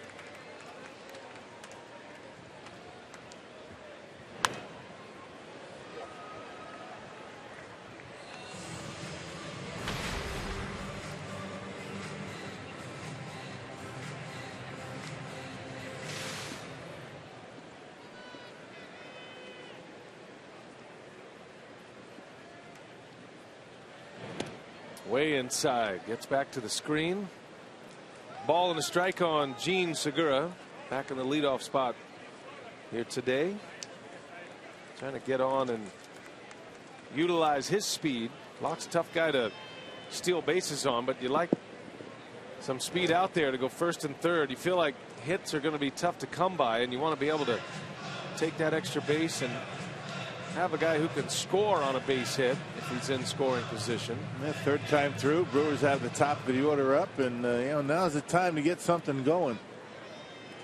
Locke continues his mastery of the Brewers this season. There's a base hit. Segura just punched one into right field like he's playing a little pepper at the plate. Well, they had him shaded up the middle. Neil Walker up the middle, and Segura using that big hole between 1st and 2nd to his advantage.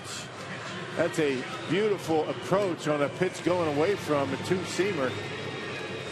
And just out of the reach of Walker, so a good start. Leadoff hitter reaches for the Brewers, only the 2nd time today. There's an interesting stat on Segura as we see Lucroy stepping in. So Gene Segura has 2 hits today. He's extended a hitting streak to 6 games. His last 38 hits have been singles. 38 consecutive singles for Gene Segura. Mix in a double in there once in a now while. And then. Yeah. A lot of those have been infield hits too. But he's maintained a high average and high on base percentage. And a lot of them into right field. Guy doesn't walk much. Got a hit for a high average. Maybe the power and the slugging will follow. Brewers have speed on base. Lucroy at the plate. Broke a tie last night with a 2-run homer. Takes a strike.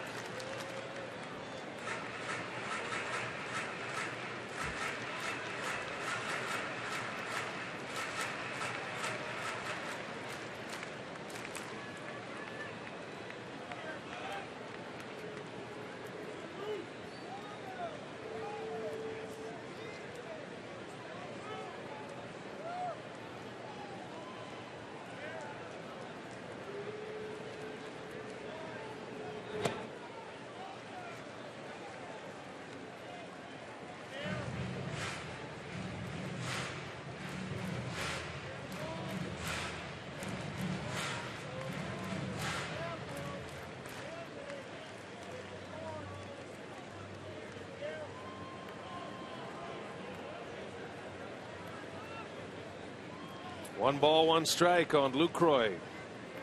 As one of the 4 hits for the Brewers, had an infield hit in the hole between 3rd and short. That was in the 1st inning. Locke wiped out that base hit with a double play on Braun, the next hitter. Brewers had a couple of men on in the 2nd inning, could not score. First base runner for Milwaukee since the 3rd is Lucroy. Did he go? He did. 1-2. Fastball. He busted him inside, made him aware of inside, and went away. Missed the corner, but had Lucroy out in front. Well, using both sides of the plate very effectively today is Jeff Locke. He's on a roll right now. 7 consecutive starts now.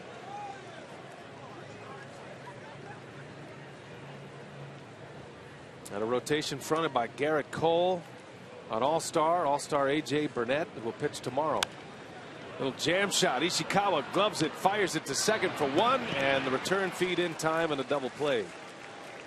So that wipes out the leadoff single. Second double play turn by the Pirates today. Ishikawa smooth over there at first base.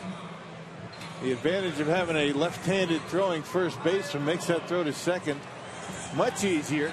Get rid of it much more quickly. Not too many better around the bag than this guy. So here is Braun with 2 away now. He's 0 for 2, double play and a strikeout.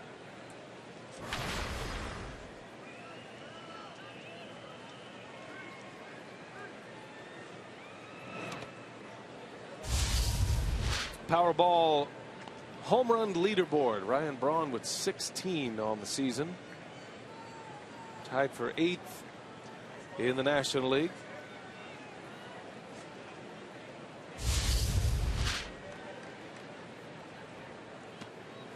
And Locke is tying Braun up here today. Change up.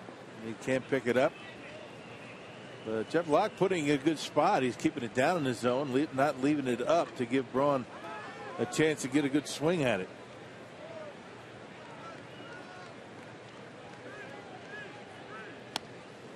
And now the fastball by him.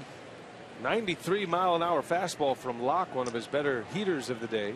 Change up down, fastball in.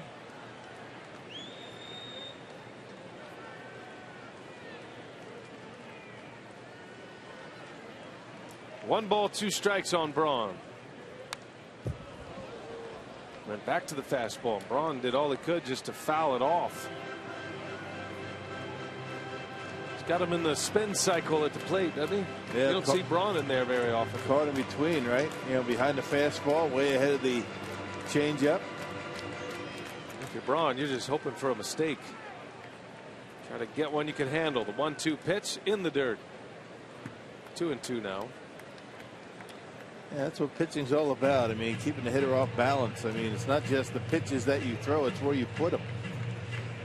You know, change-ups and fastballs away don't work nearly as effectively because, you know, with a change-up, you slow the bat down. You have to wait back. You're going to be a little bit slower on the draw or on the pulling the trigger, but the fastball in, very difficult to get to when you're looking off speed. Missed with a changeup. 3-2 the count. Braun would love to get Gomez to swing here in this 6th inning. Inning started with a single to right, then a 3-6-3 double play. Gomez would be next. And the payoff. Jam shot to short. And Locke is rolling. He's got a 4-hit shutout through 6.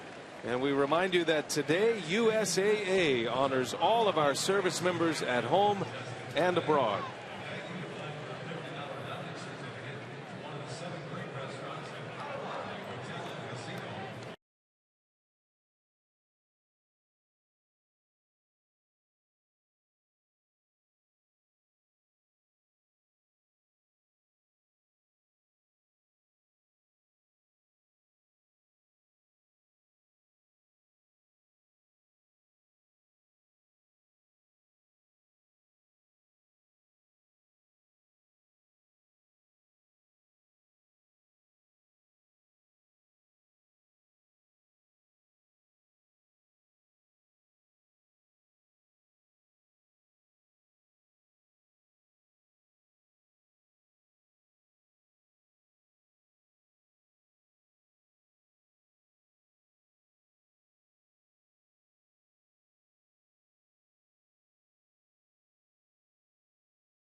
coach Rick Kranitz talking about Taylor Youngman through his first 7 starts, says the numbers match up with his win-loss record. He says the command has gotten better each outing. He said really it comes from the curveball, but also the changeup, which he used not very much in AAA with Colorado Springs. They've really worked on that changeup a lot up here in the big leagues. He said that's really been the difference maker for Youngman, and so they're very pleased with what he's done the first 7 starts. And he said that third pitch is really what has made a difference for him in terms of keeping hitters off balance along with that fastball. And the command of them all is so important. It's one thing to have them. It's another thing to be able to throw all of your pitches for strikes and be confident in that, especially when it starts to get a little rocky on the mound, when there are base runners and you're in danger of giving up runs if you can go to some of your off-speed pitches. Youngman's done a good job today. Had the one blemish in the 5th inning. He fell behind the pitcher Locke with 2 outs and then had to throw him a cookie fastball, not wanting to walk the pitcher, and he slapped one into left field for an RBI single. Yeah, with a man at third, a 1-out triple by Decker.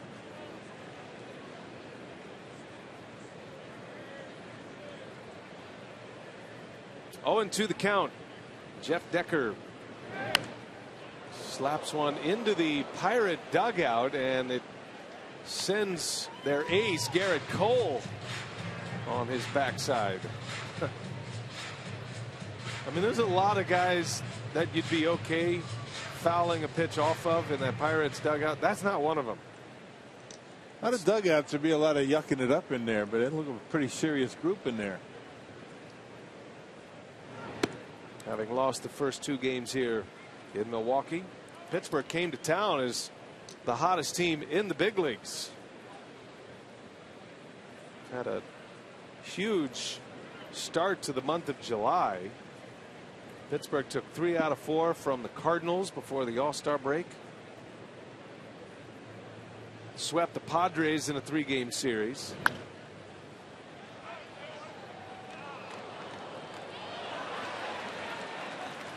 Came into this series having won 8 of 9 before the Brewers took them down Friday and Saturday. Clint Hurdle was talking about, you know, the All-Star break. When you're a hot team, you don't want an All-Star break to come. Everybody could use the time off, but that was a bad time for the Pirates just as they were starting to heat them up. Yeah, lose your momentum.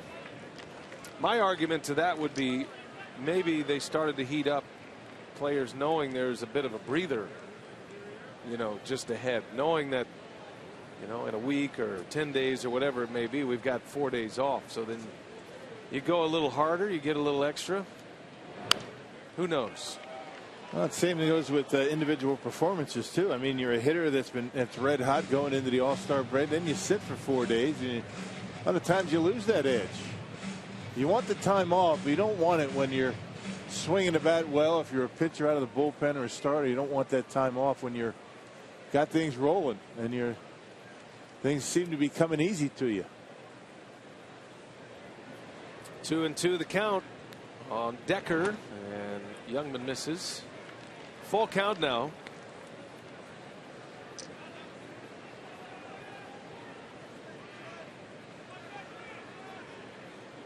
Decker had his first career triple and then scored the run in the 5th. And it was a ball that Gomez almost caught. Yeah, Youngman missed with a fastball. Decker draws a leadoff walk here in the 7th. Yeah, first time that Youngman has walked 3 batters in a game. Well, now it's starting to get into decision time for Craig Counsell. Youngman's pitching well, but we're in the 7th. Neil Kotz is loosening in the bullpen. You got a left-hander in Polanco now due up third, and then the switch hitter Walker. Those are 2 guys you'd probably see a left-hander in for. Yeah, 2 more hitters for Taylor Youngman. Rodriguez on the ground. Ramirez gloves it. Fires to second. Out there. Perez is throwing time. Yeah, nice turn by Perez, and a good job by Ramirez getting rid of it quickly. Right on the money to Hernan Perez on a tricky hop. He played the short hop, and look at the throw. Sidearm right on the money. And Perez able to get rid of it quickly to turn the double play. Yet another double play turn by the Brewers for Taylor Youngman. 3 against the Dodgers, 2 here today. And the stone face of Taylor Youngman. I think that's what the Brewers staff loves the most about this kid. Never too up, never too down. He just stays right there in the middle. I'm guessing he'd be a good poker player, huh? Now his nemesis is at the plate. Yeah, his nemesis being his mound opponent, Jeff Locke, who is 1 for 1 with an RBI single and a walk. Locke has come up 2 times today with 2 outs and has been able to reach twice. After falling behind 3-0, Youngman got the count to full, worth another look. He dumps one into left on the 3-2 pitch. The only run of the game. And Locke's 3rd hit of the year. Both of his RBIs this season have come against Milwaukee. There's a strike.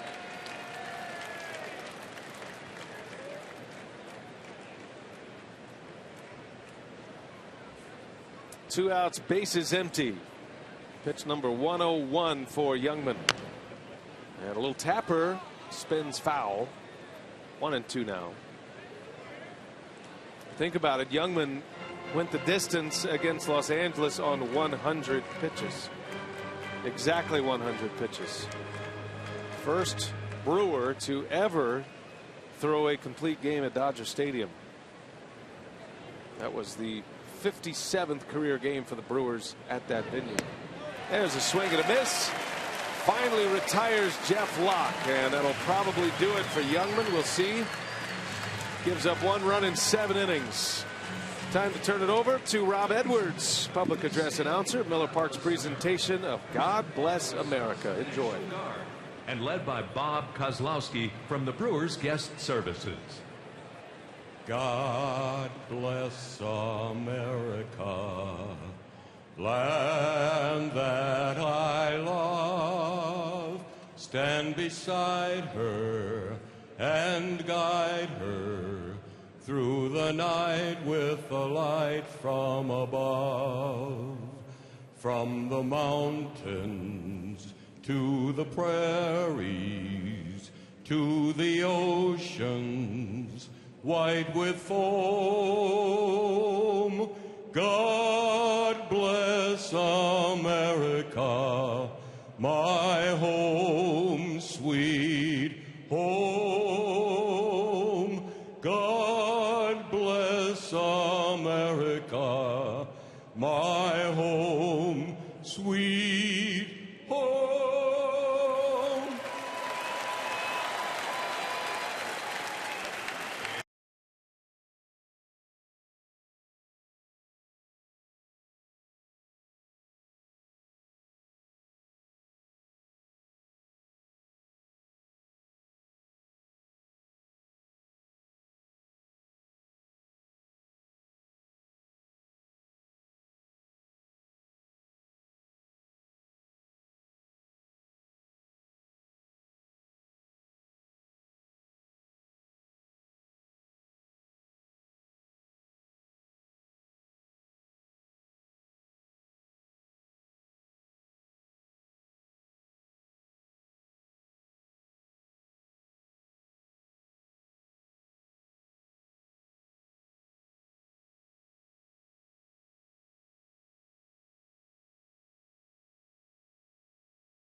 Players with their kids, their wives, girlfriends, significant others, and having a great time before the game. Bernie Brewer, all the sausages are down there. The Lucroy family, the little Broxton, he's fired up about it, not afraid of the clown. got some face painting going on. What a day. Oh, look at that slide. Big league slide there by the little Smith. That's what it's all about. Everybody's involved, having a great time. Brewers are excellent as an organization, welcoming families of not just the players, but all the staff that works here as well. Fun day. Now the Brewers would like to put an exclamation point on it, but they are being shut out. A 4-hit shutout for Jeff Locke as we enter the bottom of the 7th. Gomez, Lind, and Ramirez will start it for Milwaukee. 4, 5, and 6 in the order.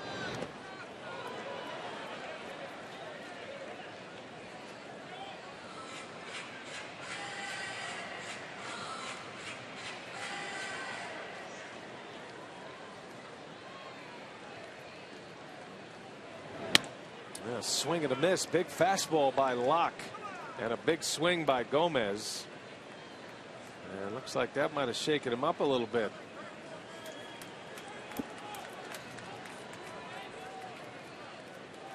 Don't know what that's all about. This is not normal for Gomez. Something grabbed him. I don't know if it was his back or ribs or what.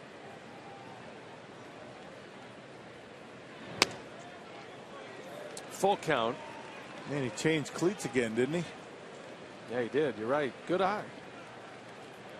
He's gone to the different model. Yeah, something's up with Gomez. He's clutching at his left side. And you don't like that body language if you're Craig Counsell. His bottom hand came off the bat on that swing.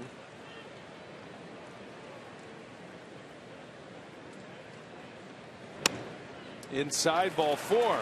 So Gomez is on. And we'll see if he's going to stay on. Very slowly making his way to first base. So a leadoff walk. Brewers will take it. And for Jeff Locke, just his second walk. That's twice he's walked Gomez in this game. And here's Adam Lind. Brewers are very comfortable with Lind against left-handed pitching. The Blue Jays were not all those years in Toronto. Mostly had him in as a platoon. Yeah, didn't give him much of a shot probably after a while. Some early struggles. Lind down the right field line. Not hit very well. Long run for Polanco. He's got it. And on one pitch, Lind is out. Just missed it on the barrel a touch. Yeah, once again, Jeff Locke coming inside. Not afraid to do that against lefties either, and got him down on the handle.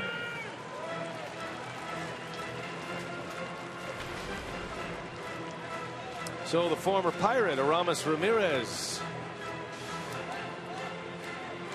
with Gomez at first. Ramirez just started a beautiful double play last inning. Youngman has 2 double plays behind him.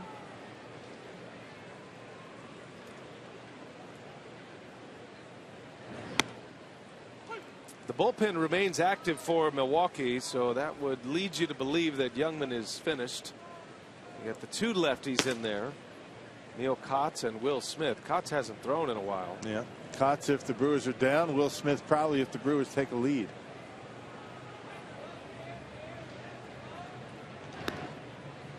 Or tie it up.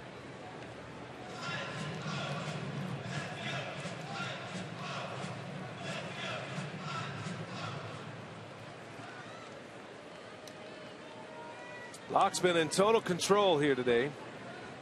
Only trouble inning was the second, and he was able to get out of that with 2 men on and 1 out.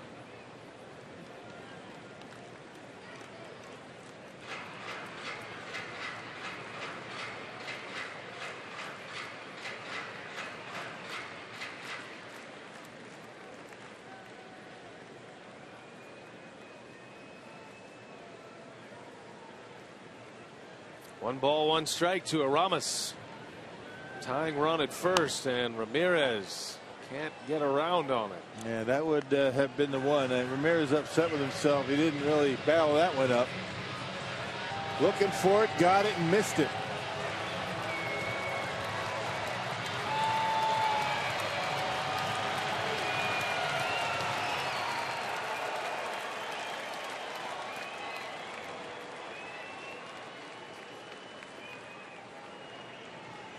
See what it gives him. 1-2.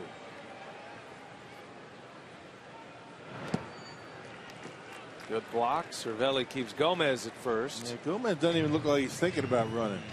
Now he's continuing to stretch over there too, which is a bit of a concern for everybody. Normally he's looking to run every pitch. This doesn't look all that comfortable. You see him tugging at his jersey quite a bit. That's not a good sign. Something on that swing.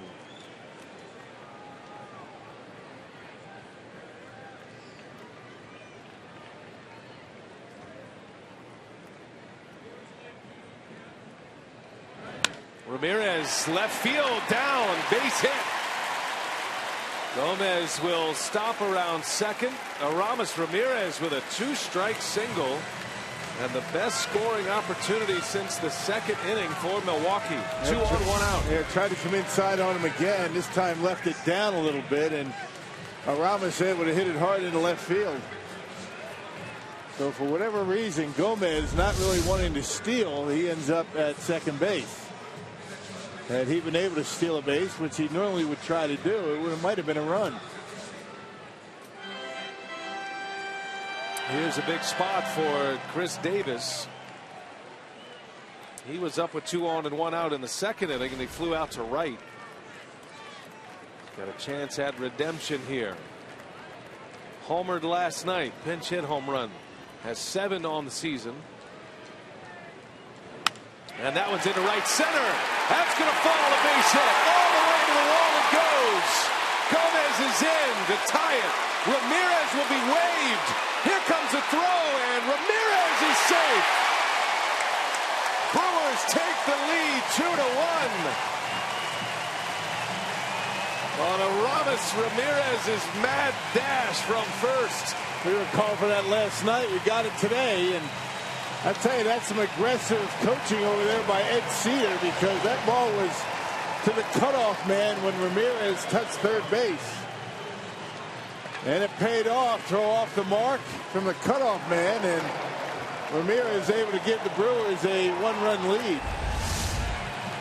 Boy, a nice piece of hitting by Chris Davis, taking that pitch into right center. And check out Aramis Ramirez from a dead stop. He didn't really get a good jump off the bag either. Now watch where Ramirez is when this ball is into the cutoff man. Right now he's barely at third base. Throw off the mark, and the Brewers take the lead. You could see that Ed Cedar was waiting on who the throw was going to go to, whether it was going to be the second baseman Walker or the shortstop Gung. And once it was Walker who was going to make the cutoff and relay, that was the green light for Ed Cedar. That was a great decision by the Brewers third base coach. And Ramirez, who had this "you got to be kidding me" look around third base.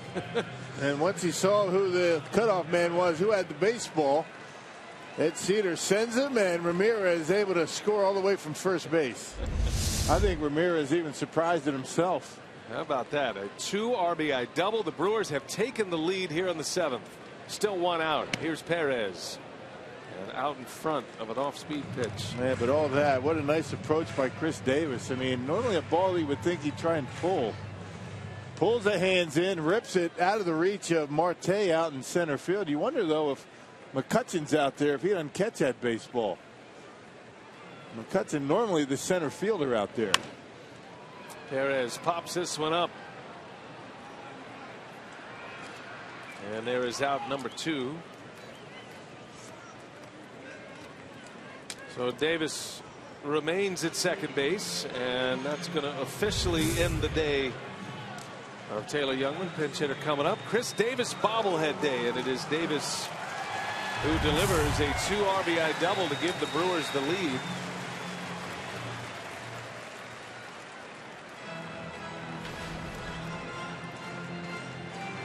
Gerardo Parra will pinch hit and has been very good in this role and every other role he's been in this year. He is 7 for 14 as a pinch hitter. And Counsell, as you can see, not afraid to use him as against a left-handed pitcher. He's been good against everybody lately.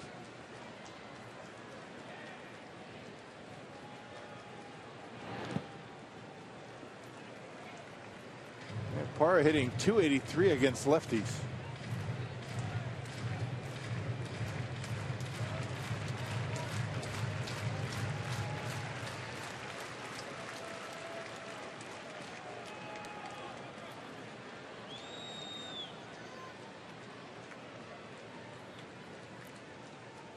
Davis at second. Here's a 1-0. Parra, a hot one that's going to end up in the glove of Walker. Close play, nobody there. And now Davis is coming home, and a base running mistake. They've got Davis in a pickle and out at the plate. Davis rounded it thinking he could score, but it is Davis on his bobblehead day that drives in two. And just like that, the Brewers go from 1-0 down to 2-1 ahead. We head to the 8th. Brewers on top.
On his bobblehead day here at Miller Park, and our Miller Lite What's on Tap after a team day off tomorrow. Back at it Tuesday, 6:30 is airtime, and we got Salazar and Garza as Matt Garza returns from the disabled list on Tuesday. Loesch will get the ball on Wednesday, a matinee.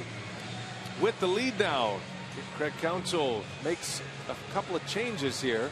Gerardo Parra will stay in the game and play left field. Davis is out. And Will Smith is on to pitch with the Brewers up 2-1 as we go to the 8th. Yeah, 182 earned run average for Will. And look at the strikeouts, 46 strikeouts and just shy of 35 innings of work. Pitched on Friday here against the Pirates and tossed a 3-up, 3-down 8th inning. That's included 2 strikeouts. Taylor Youngman goes 7 innings, 5 hits, 1 run. 3 walks, 5 strikeouts, and he is in line for the victory. He left down 1-0, and then the Brewers coming up with the big hit from Chris Davis. So now Smith goes to work. Polanco, the Pirates' leadoff batter, will lead off this 8th inning, and he's 1 out of 2. Had a double, a line drive out, and then he walked his last time up. Smith starts him with a hook. Brewers trying to sweep the Pirates.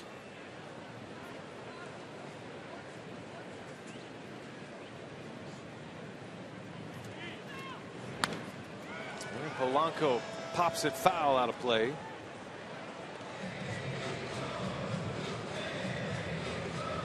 Milwaukee's been on a nice run here lately. A win today would give them their 16th win in the last 22 games.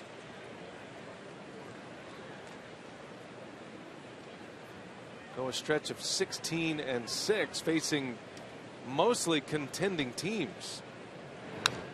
The only series they haven't won or have not lost, or the only series they've lost is that Dodgers series. Yeah. And felt like they could have swept that series. Right. I mean, they've playing some pretty good baseball, starting with good starting pitching and playing good baseball. That's the way they should have started the season. Starting pitching has been excellent. And Matt Garza will return to the rotation on Tuesday.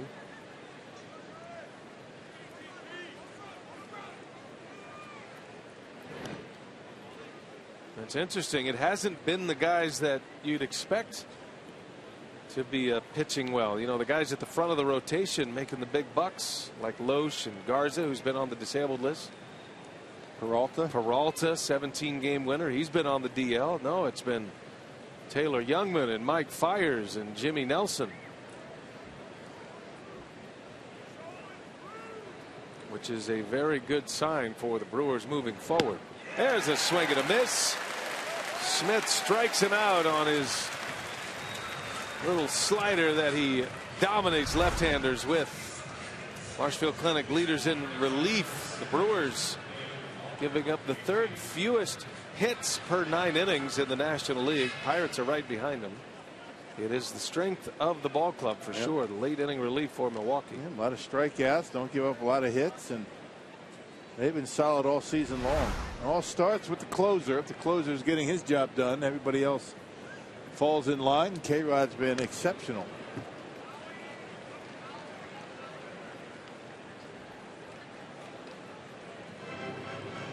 Neil Walker batting right-handed against Smith. His first at-bat as a right-handed hitter today.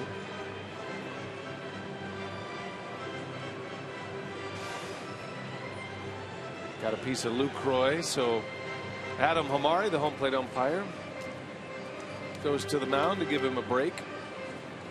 Give him a little time to shake off that foul ball.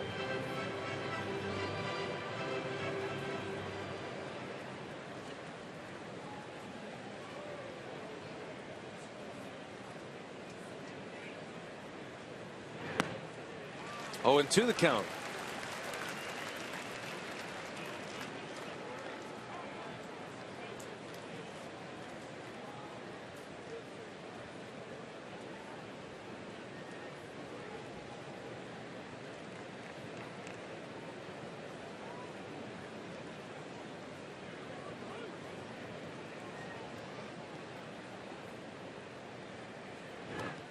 He bounced it in, and that stung Lucroy. Yep. Ouch. You got to block it with 2 strikes, but boy, those, no telling where it got him. Spiked a slider. Oh wow, it really came back and got him on the right elbow. Yeah, right on the arm. Those hurt. Gets the bone. That's when it really smarts. You get the muscle, it's not going to hurt too much, but when they get that direct hit, those hurt. It looked like it caught him right squarely in the bicep, that right arm. Well, nobody on. That's fortunate. 1 and 2 the count. Smith looking for back-to-back Ks, and Walker doesn't bite.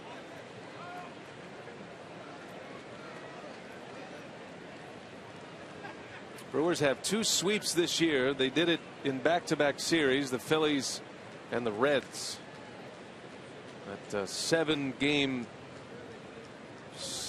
road trip sweep for Milwaukee. Lucroy takes a foul ball this time. Man, is he having a tough inning. Yeah, having an inning. They happen once in a while, and doesn't happen to anybody more than Jonathan Lucroy. That's a foul ball off the face on a bounce. Sometimes they get you right under the mask and get a piece of you. See, first base isn't looking all that bad right now, is it, Luke? Made his second start of the season at first base last night. Hit a home run last night. But this is where he wants to be, where he loves to play the catching position. 2-2 on the way, and that ball's ripped down the left field line. That's going to go to the wall. Neil Walker into second base with a double with 1 out. And the Pirates put the tying run in scoring position, extending a hitting streak for Neil Walker. That's 9 in a row now. He's leading all of baseball in hits in the month of July. And made a mistake out over the plate, and Neil Walker supplies all of his power from the left side, but still able to turn on one and doubles down the left field line, so the tying run in scoring position. Forces Counsell to take the ball from Will Smith. Back to his bullpen he goes with 1 out in the 8th. We'll take a break.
The Brewers lead it. Chris Davis had a 2 RBI double in the bottom of the 7th to give them the lead.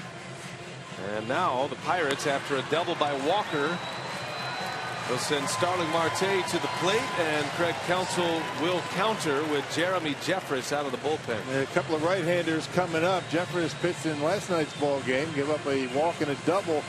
Actually, the double he gave up was to Starling Marte, the guy in the batter's box right now. Overall, great numbers for Jeremy, a 3.12 ERA and 43 appearances so far this year.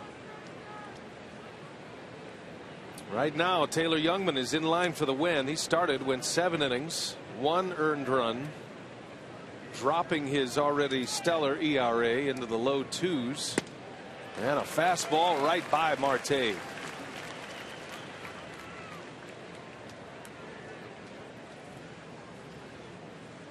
Big matchup for Jeffress. And no Andrew McCutchen in the lineup, so Marte in the 3 spot in the order. Jeremy went 2/3 of an inning last night, gave up a run on a hit, walked a batter, struck out a batter. Also allowed one of Jimmy Nelson's runs last night, very un-Jeffress like. Threw 19 pitches last night, 10 of those were strikes. Didn't have his good command he had last night's game. He's been very good this year. Hoping to get right back to it here today. Yeah, really didn't have the breaking ball last night, but his first fastball today to Marte was 96. Runner at second, 1 out, 1 ball, 1 strike on Marte. 1-2 now.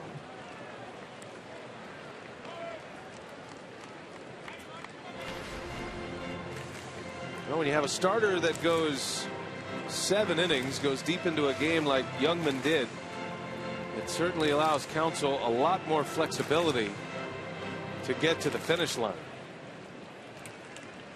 Normally you'd see Smith or Jeffress in the 7th and 8th in one of those combinations, but you didn't need a reliever in the 7th, so you stack them up here in the 8th, play matchup with the best hitters in the Pirates lineup.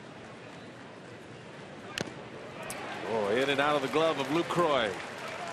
Foul tip by Marte. There's no skill involved in that. It's either in the pocket and you catch it or not. Let's see if Jeremy tries to get him with a curveball. It was a curveball that Jeremy threw him yesterday that Marte was able to hit down the line for a double. Maybe he's going to try to avoid that pitch, at least for a strike today.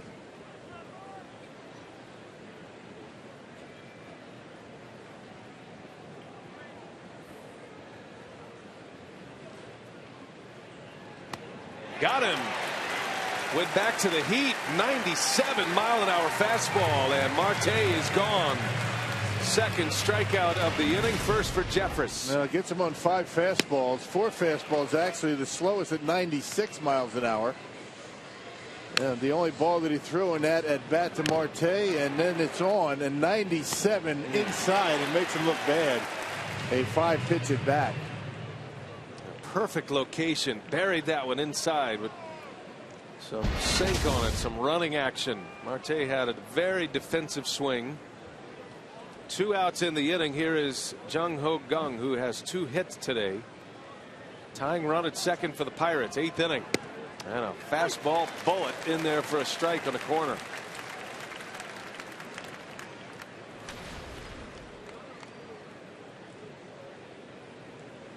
Kang started the game at third base with the Jordy Mercer injury.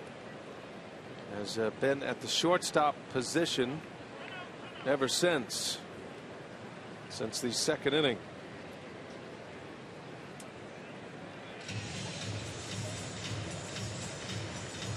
His 2 hits today, both off Youngman, both singles.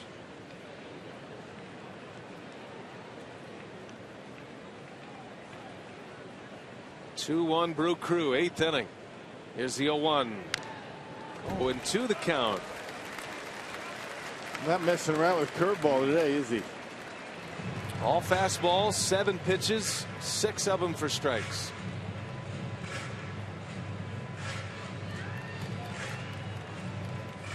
And has hit 97 miles an hour.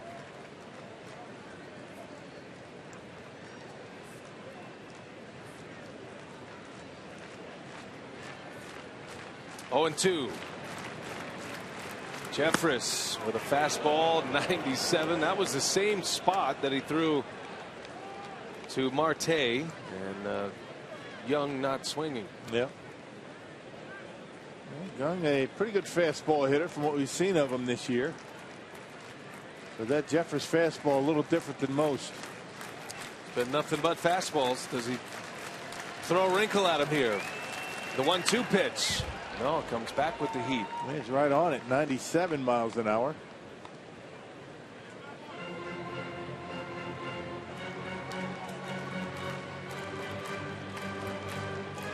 How about that? So he's staying in a 2-mile-an-hour range for his pitches. All gas.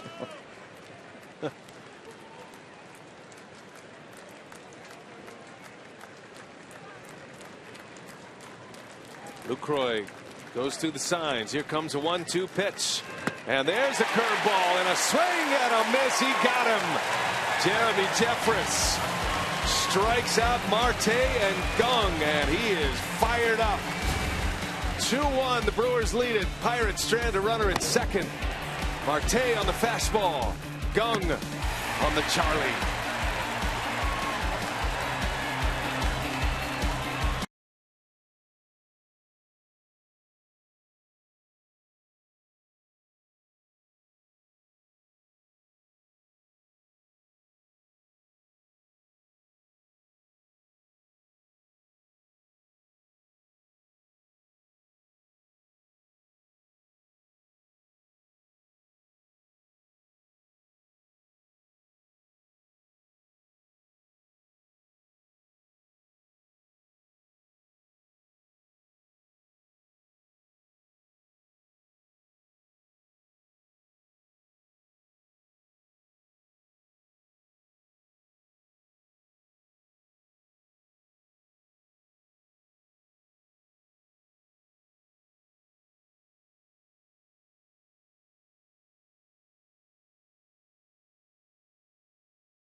Bottom of the 8th, the Brewers got 2 off of him in the 7th inning. He had pitched a very good ball game against Milwaukee. His pitch count at 91 right now. Time to get 1 or 2 more. Now he's been pitching a nice game, Jeff Locke has, but boy, a couple key hits from Chris Davis. I mean, that was awesome, and the great base running on Ramirez to score from first. All right, tight one here. Brewers going for their first home sweep of the 2015 season. We'll cover it all on Brewers Live. Brian.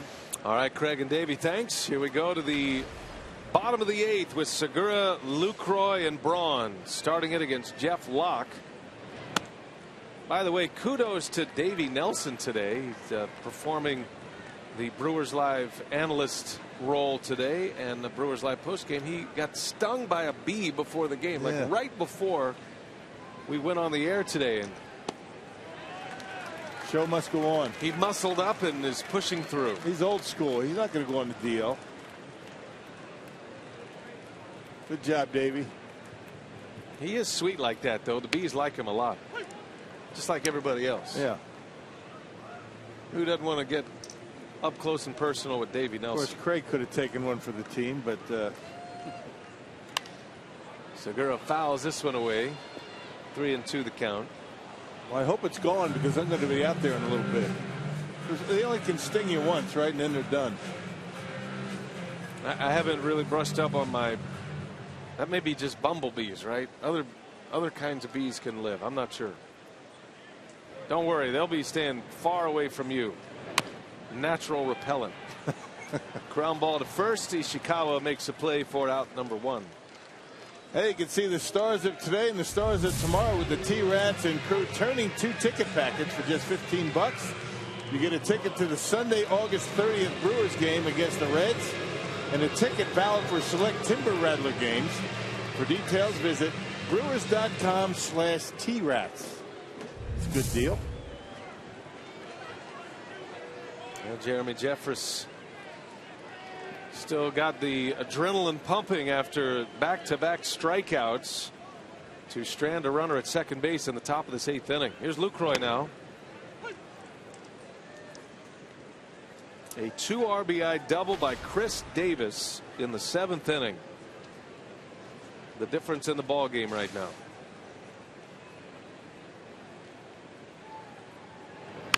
Lucroy left field into the bat, down, base hit. He'll take it.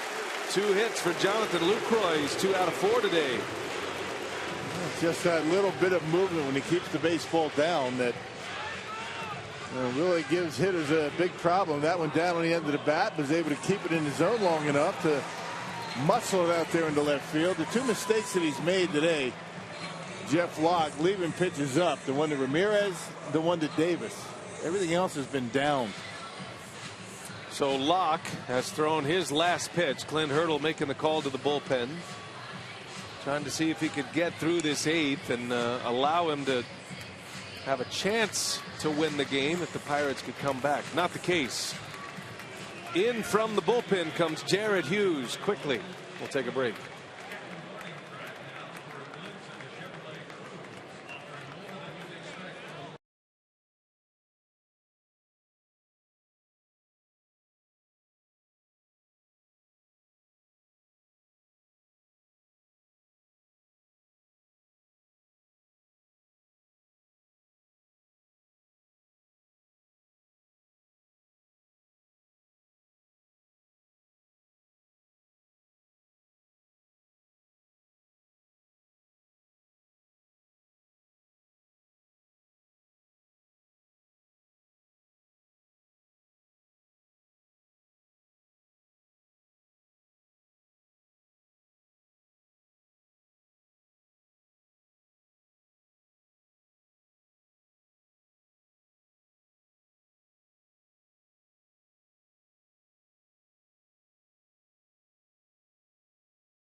with 1 out in the 8th with a new pitcher on the mound, and our Blaine's Farm and Fleet on the farm. There's a big prospect, Willie Peralta.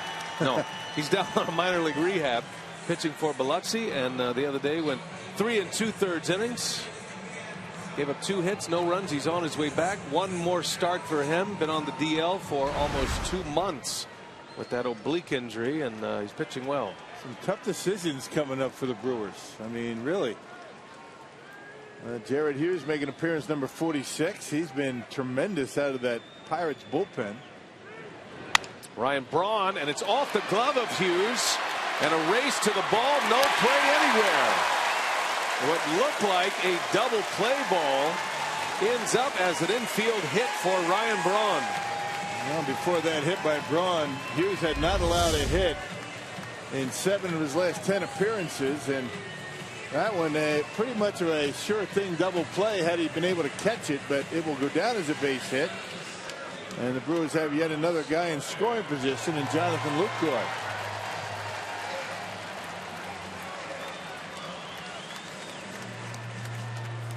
Hughes hasn't given up a run. He's got a scoreless stretch of 14 2/3 innings. His last time out on Friday, he did allow a run, and it was a run, an inherited run, and that snapped a streak of stranding 17 consecutive inherited runners. Very impressive streak for a guy who comes in a lot with runners on base, inheriting the previous pitcher's runners. Yeah, that's the big stat for a reliever. How many runs of somebody else do you give up? I mean, that's where Hughes has been very good. Only 3 of 27. Outstanding. 2 on 1 out. Gomez takes a ball. Hughes is a ground ball specialist. Has a great sinker, gets a lot of double plays. And that's why they like him in spots like this. And he had a double play right in front of him. The Brew Crew can add on. 2 on 1 out. Scored 2 in the 7th to take a 2-1 lead. Lucroy, a single to left that chased the starter Locke. Locke goes 7 1/3 with 8 hits allowed. And at this point, 2 earned runs.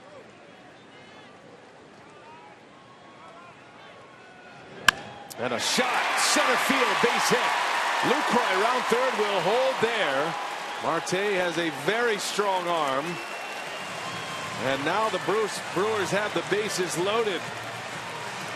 It all depends on who's coming up for Ed Cedar to make his call. With Lucroy running, not really fast, but you got Adam Lynn coming up, so you don't take any chances.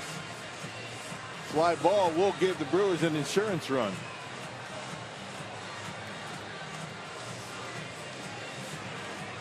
That ball was hammered into center field.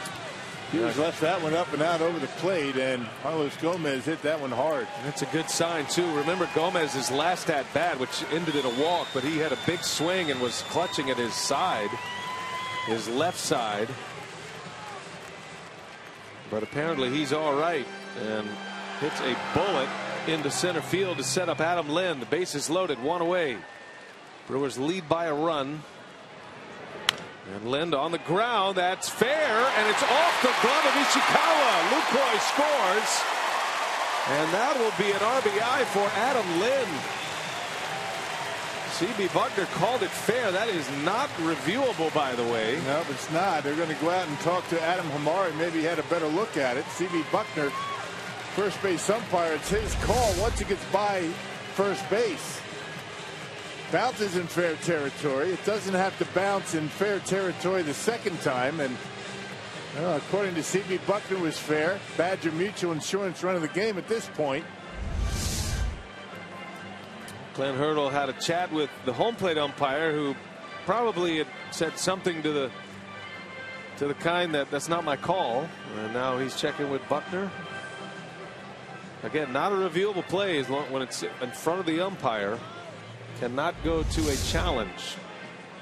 Well, once it bounces right there, if it goes over the bag fair, it doesn't have to land in fair territory beyond the bag. That's pretty close.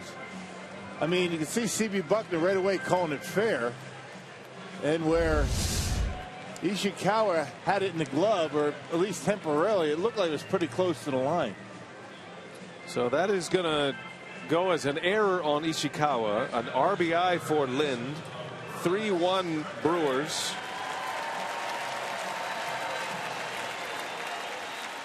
And now it'll be Aramis Ramirez with the bases loaded, who has thrived in his career in spots like this. 10 career grand slams.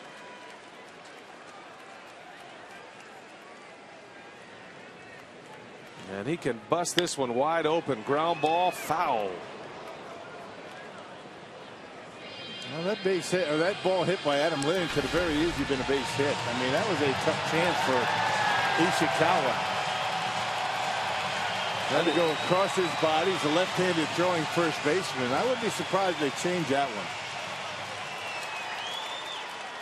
I think he just assumed that was foul all the way. He was as surprised as anyone when the runners kept moving. 3-1 Brewers. The 0-1 pitch.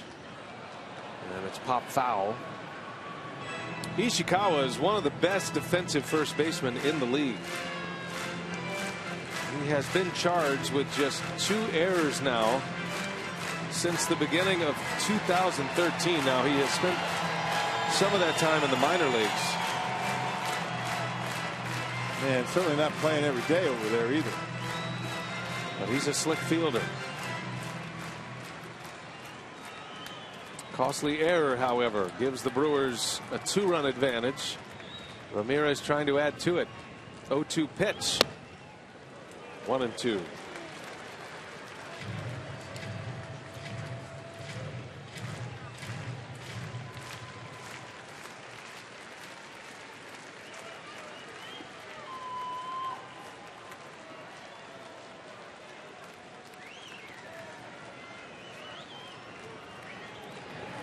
That gets by Cervelli.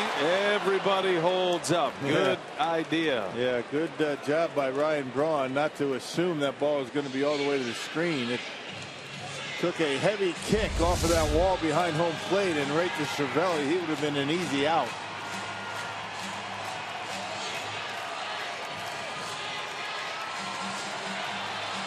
And not just Braun either. Gomez had his eyes on him.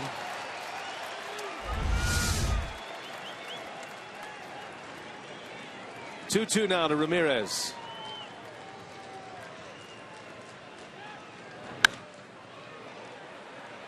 Aramis with 2 more hits today. Yesterday, Ramirez was 3 for 3, drove in 2, hit a home run yesterday, also walked. His bat has come alive in the month of July. Yeah, it's almost 250. Pretty good for where he started.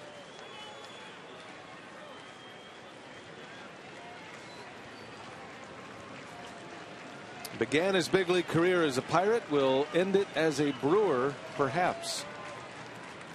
2-2. In the air, left center field. Marte on the run, and he's got it. Plenty deep to score the run, though. Braun is in. It is 4-1. Sac fly RBI for Aramis Ramirez. Man, nice at bat. It's hard to elevate a pitch from Jared Hughes. He has such a good sink. Able to get it deep enough to score Braun, and the Brewers able to put up a 2 spot in back-to-back innings.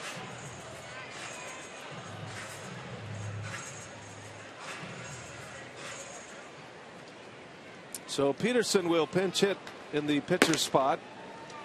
The left-hander Kotz in case it slips out of a save situation. Otherwise, we'll see Frankie Rodriguez for the 3rd consecutive game. Has saves in the first 2. Shane Peterson off the bench. 4 for 10 as a pinch hitter.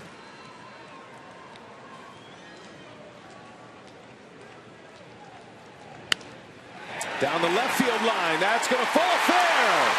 Gomez will score. Lind on his way to third. The ball gets by, and now Lind will score. Peterson to third base. The Brewers up 6-1. What an inning for Milwaukee. Nice at bat by Shane Peterson. It's been a while for him, and able to dump one down the line. Jared Hughes, who has been so good as of late, having a difficult time here today. He's given up 3 hits. And the Brewers blow this one wide open. That's going to sit K-Rod down. It's going to be a double or a triple. And it is 6-1 as the merry-go-round goes. Clint Hurdle back to the mound to make a change. 4 runs in for the Brewers. They've scored all 6 of these runs in the last 2 innings. Pitching change. We'll take a timeout.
To allow the second run to score, double number 4 of the year, and now 5 for 11 as a pinch hitter with 3 runs batted in, and the Brewers with 4 on the board to make it 6-1.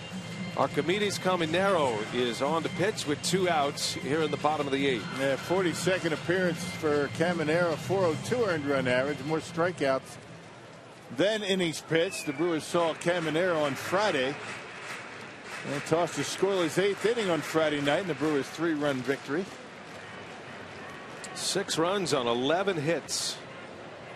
And just think, Jared Hughes had a ground ball off the bat of Braun that could have been an inning-ending double play. Little flare. Walker's got a long way, and he's got it for the out. 1 pitch for Caminero. Inning over. A big one, though. 4 are in for Milwaukee, and it's 6-1 Brew Crew.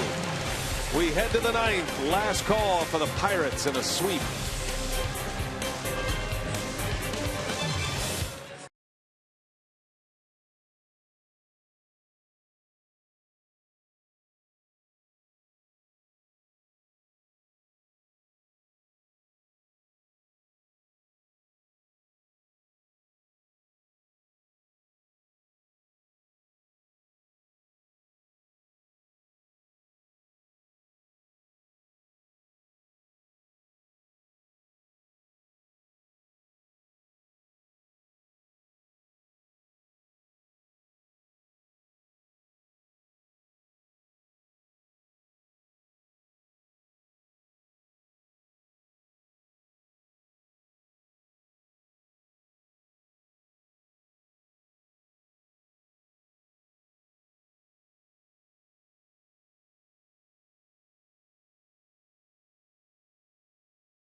Brewers baseball this afternoon on Fox Sports Wisconsin, presented by Potawatomi Hotel and Casino. Book your stay now.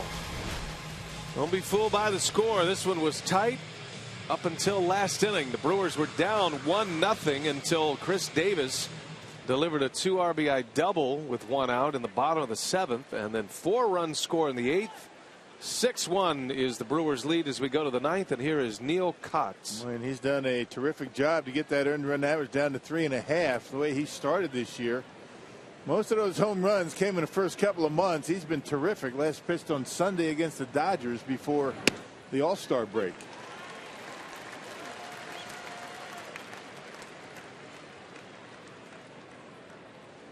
Fun to see Kotz and his family out today. Had his 2 little kids. They went to the mound for the introductions and the national anthem today. Family day for the Brewers. Brewers players and staff. And they're trying to cap it off with a win and a sweep of division rival Pittsburgh, who came in as the hottest team in the big leagues. And now the Brewers are starting to look like one of the hotter teams in the major leagues. 3 outs away from winning 16 of their last 22 games.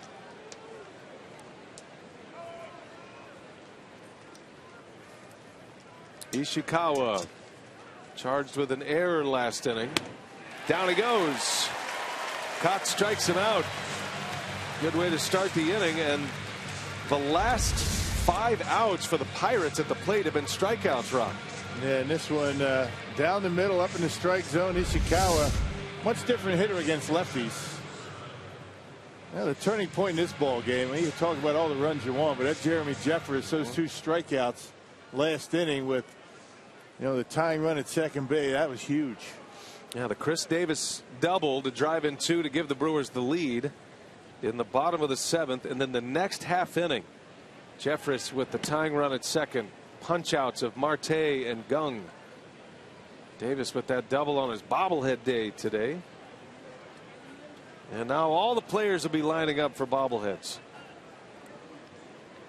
Very superstitious lot. Cervelli takes a ball low, 2-0 the count. Taylor Youngman in line for the win. Lowered his ERA today with just 1 run across 7 innings. What a story he's been. Chance to go to 5-1, and this was the real test for him today. Facing a team for the 2nd time. He made his major league debut against the Pirates on June 9th, a little over a month ago. And really didn't do a whole lot different than he did in that first start, except for the changeup. He got some outs with the changeup early on. That pitch became very inconsistent as the day went on, but it's just a pitcher that's really starting to come into his own and pitching with a lot of confidence. Got himself out of a couple of jams. Reminds me of the success that Mike Fiers had when he first came to the big leagues in 2012. Youngman has lowered his ERA to 2.04 with his 7 innings today. Fiers got the win on Friday night. That's some homegrown talent that the Brewers are very proud of right now. Youngman, the latest of which. You got Nelson and Fiers and Taylor Youngman, Willie Peralta.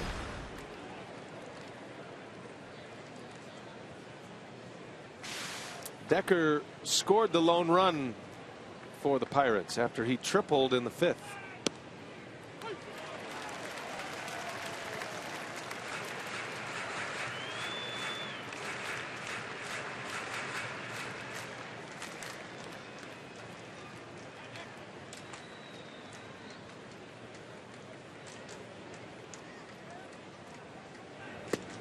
By the way, did you see former Brewer Zach Greinke today? He pitched against the Nationals and Max Scherzer.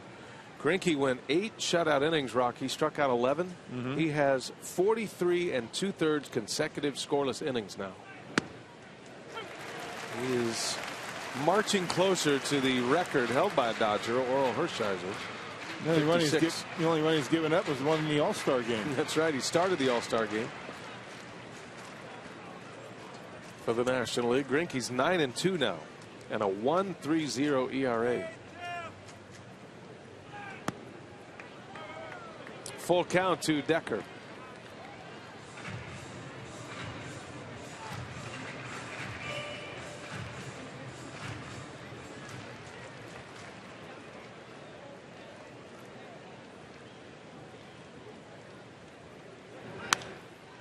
Popped him up. Ramirez will call it. And there's out number 2.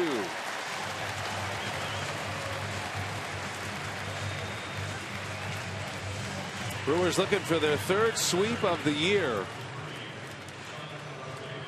Phillies, Reds on the same road trip, and an out away from sweeping the Pirates. Pittsburgh headed to Kansas City, and a matchup with the first place Royals. The Brewers have tomorrow off, and then the Indians are here Tuesday.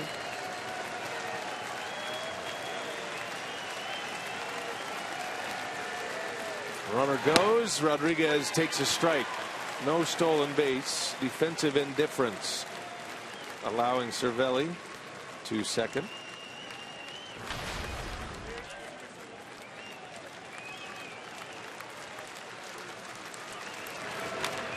Oh, and 2 the count.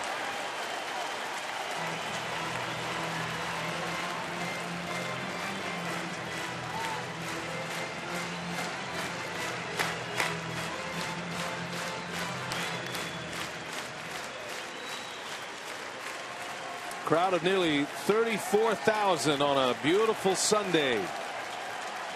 Cott's trying to finish it off. The 0-2 ground ball. He's got it. And the ball game is over, and the Brewers sweep the Pirates. 6-1 final on his bobblehead day. Chris Davis drives in the decisive 2 RBI double in the 7th inning. The Brewers score 4 more in the 8th. When it's 6-1, making a winner out of Taylor Youngman, who is 5-1. Jeff Locke suffers the loss.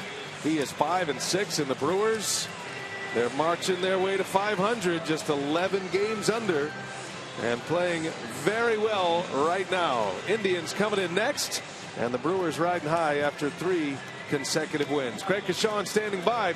It's time for Brewers Live. Take it away, Craig. All right, Pete, thanks very much. Impressive win today by Milwaukee. Another come from behind win. That's 2 in this 3-game series. They get their first home sweep.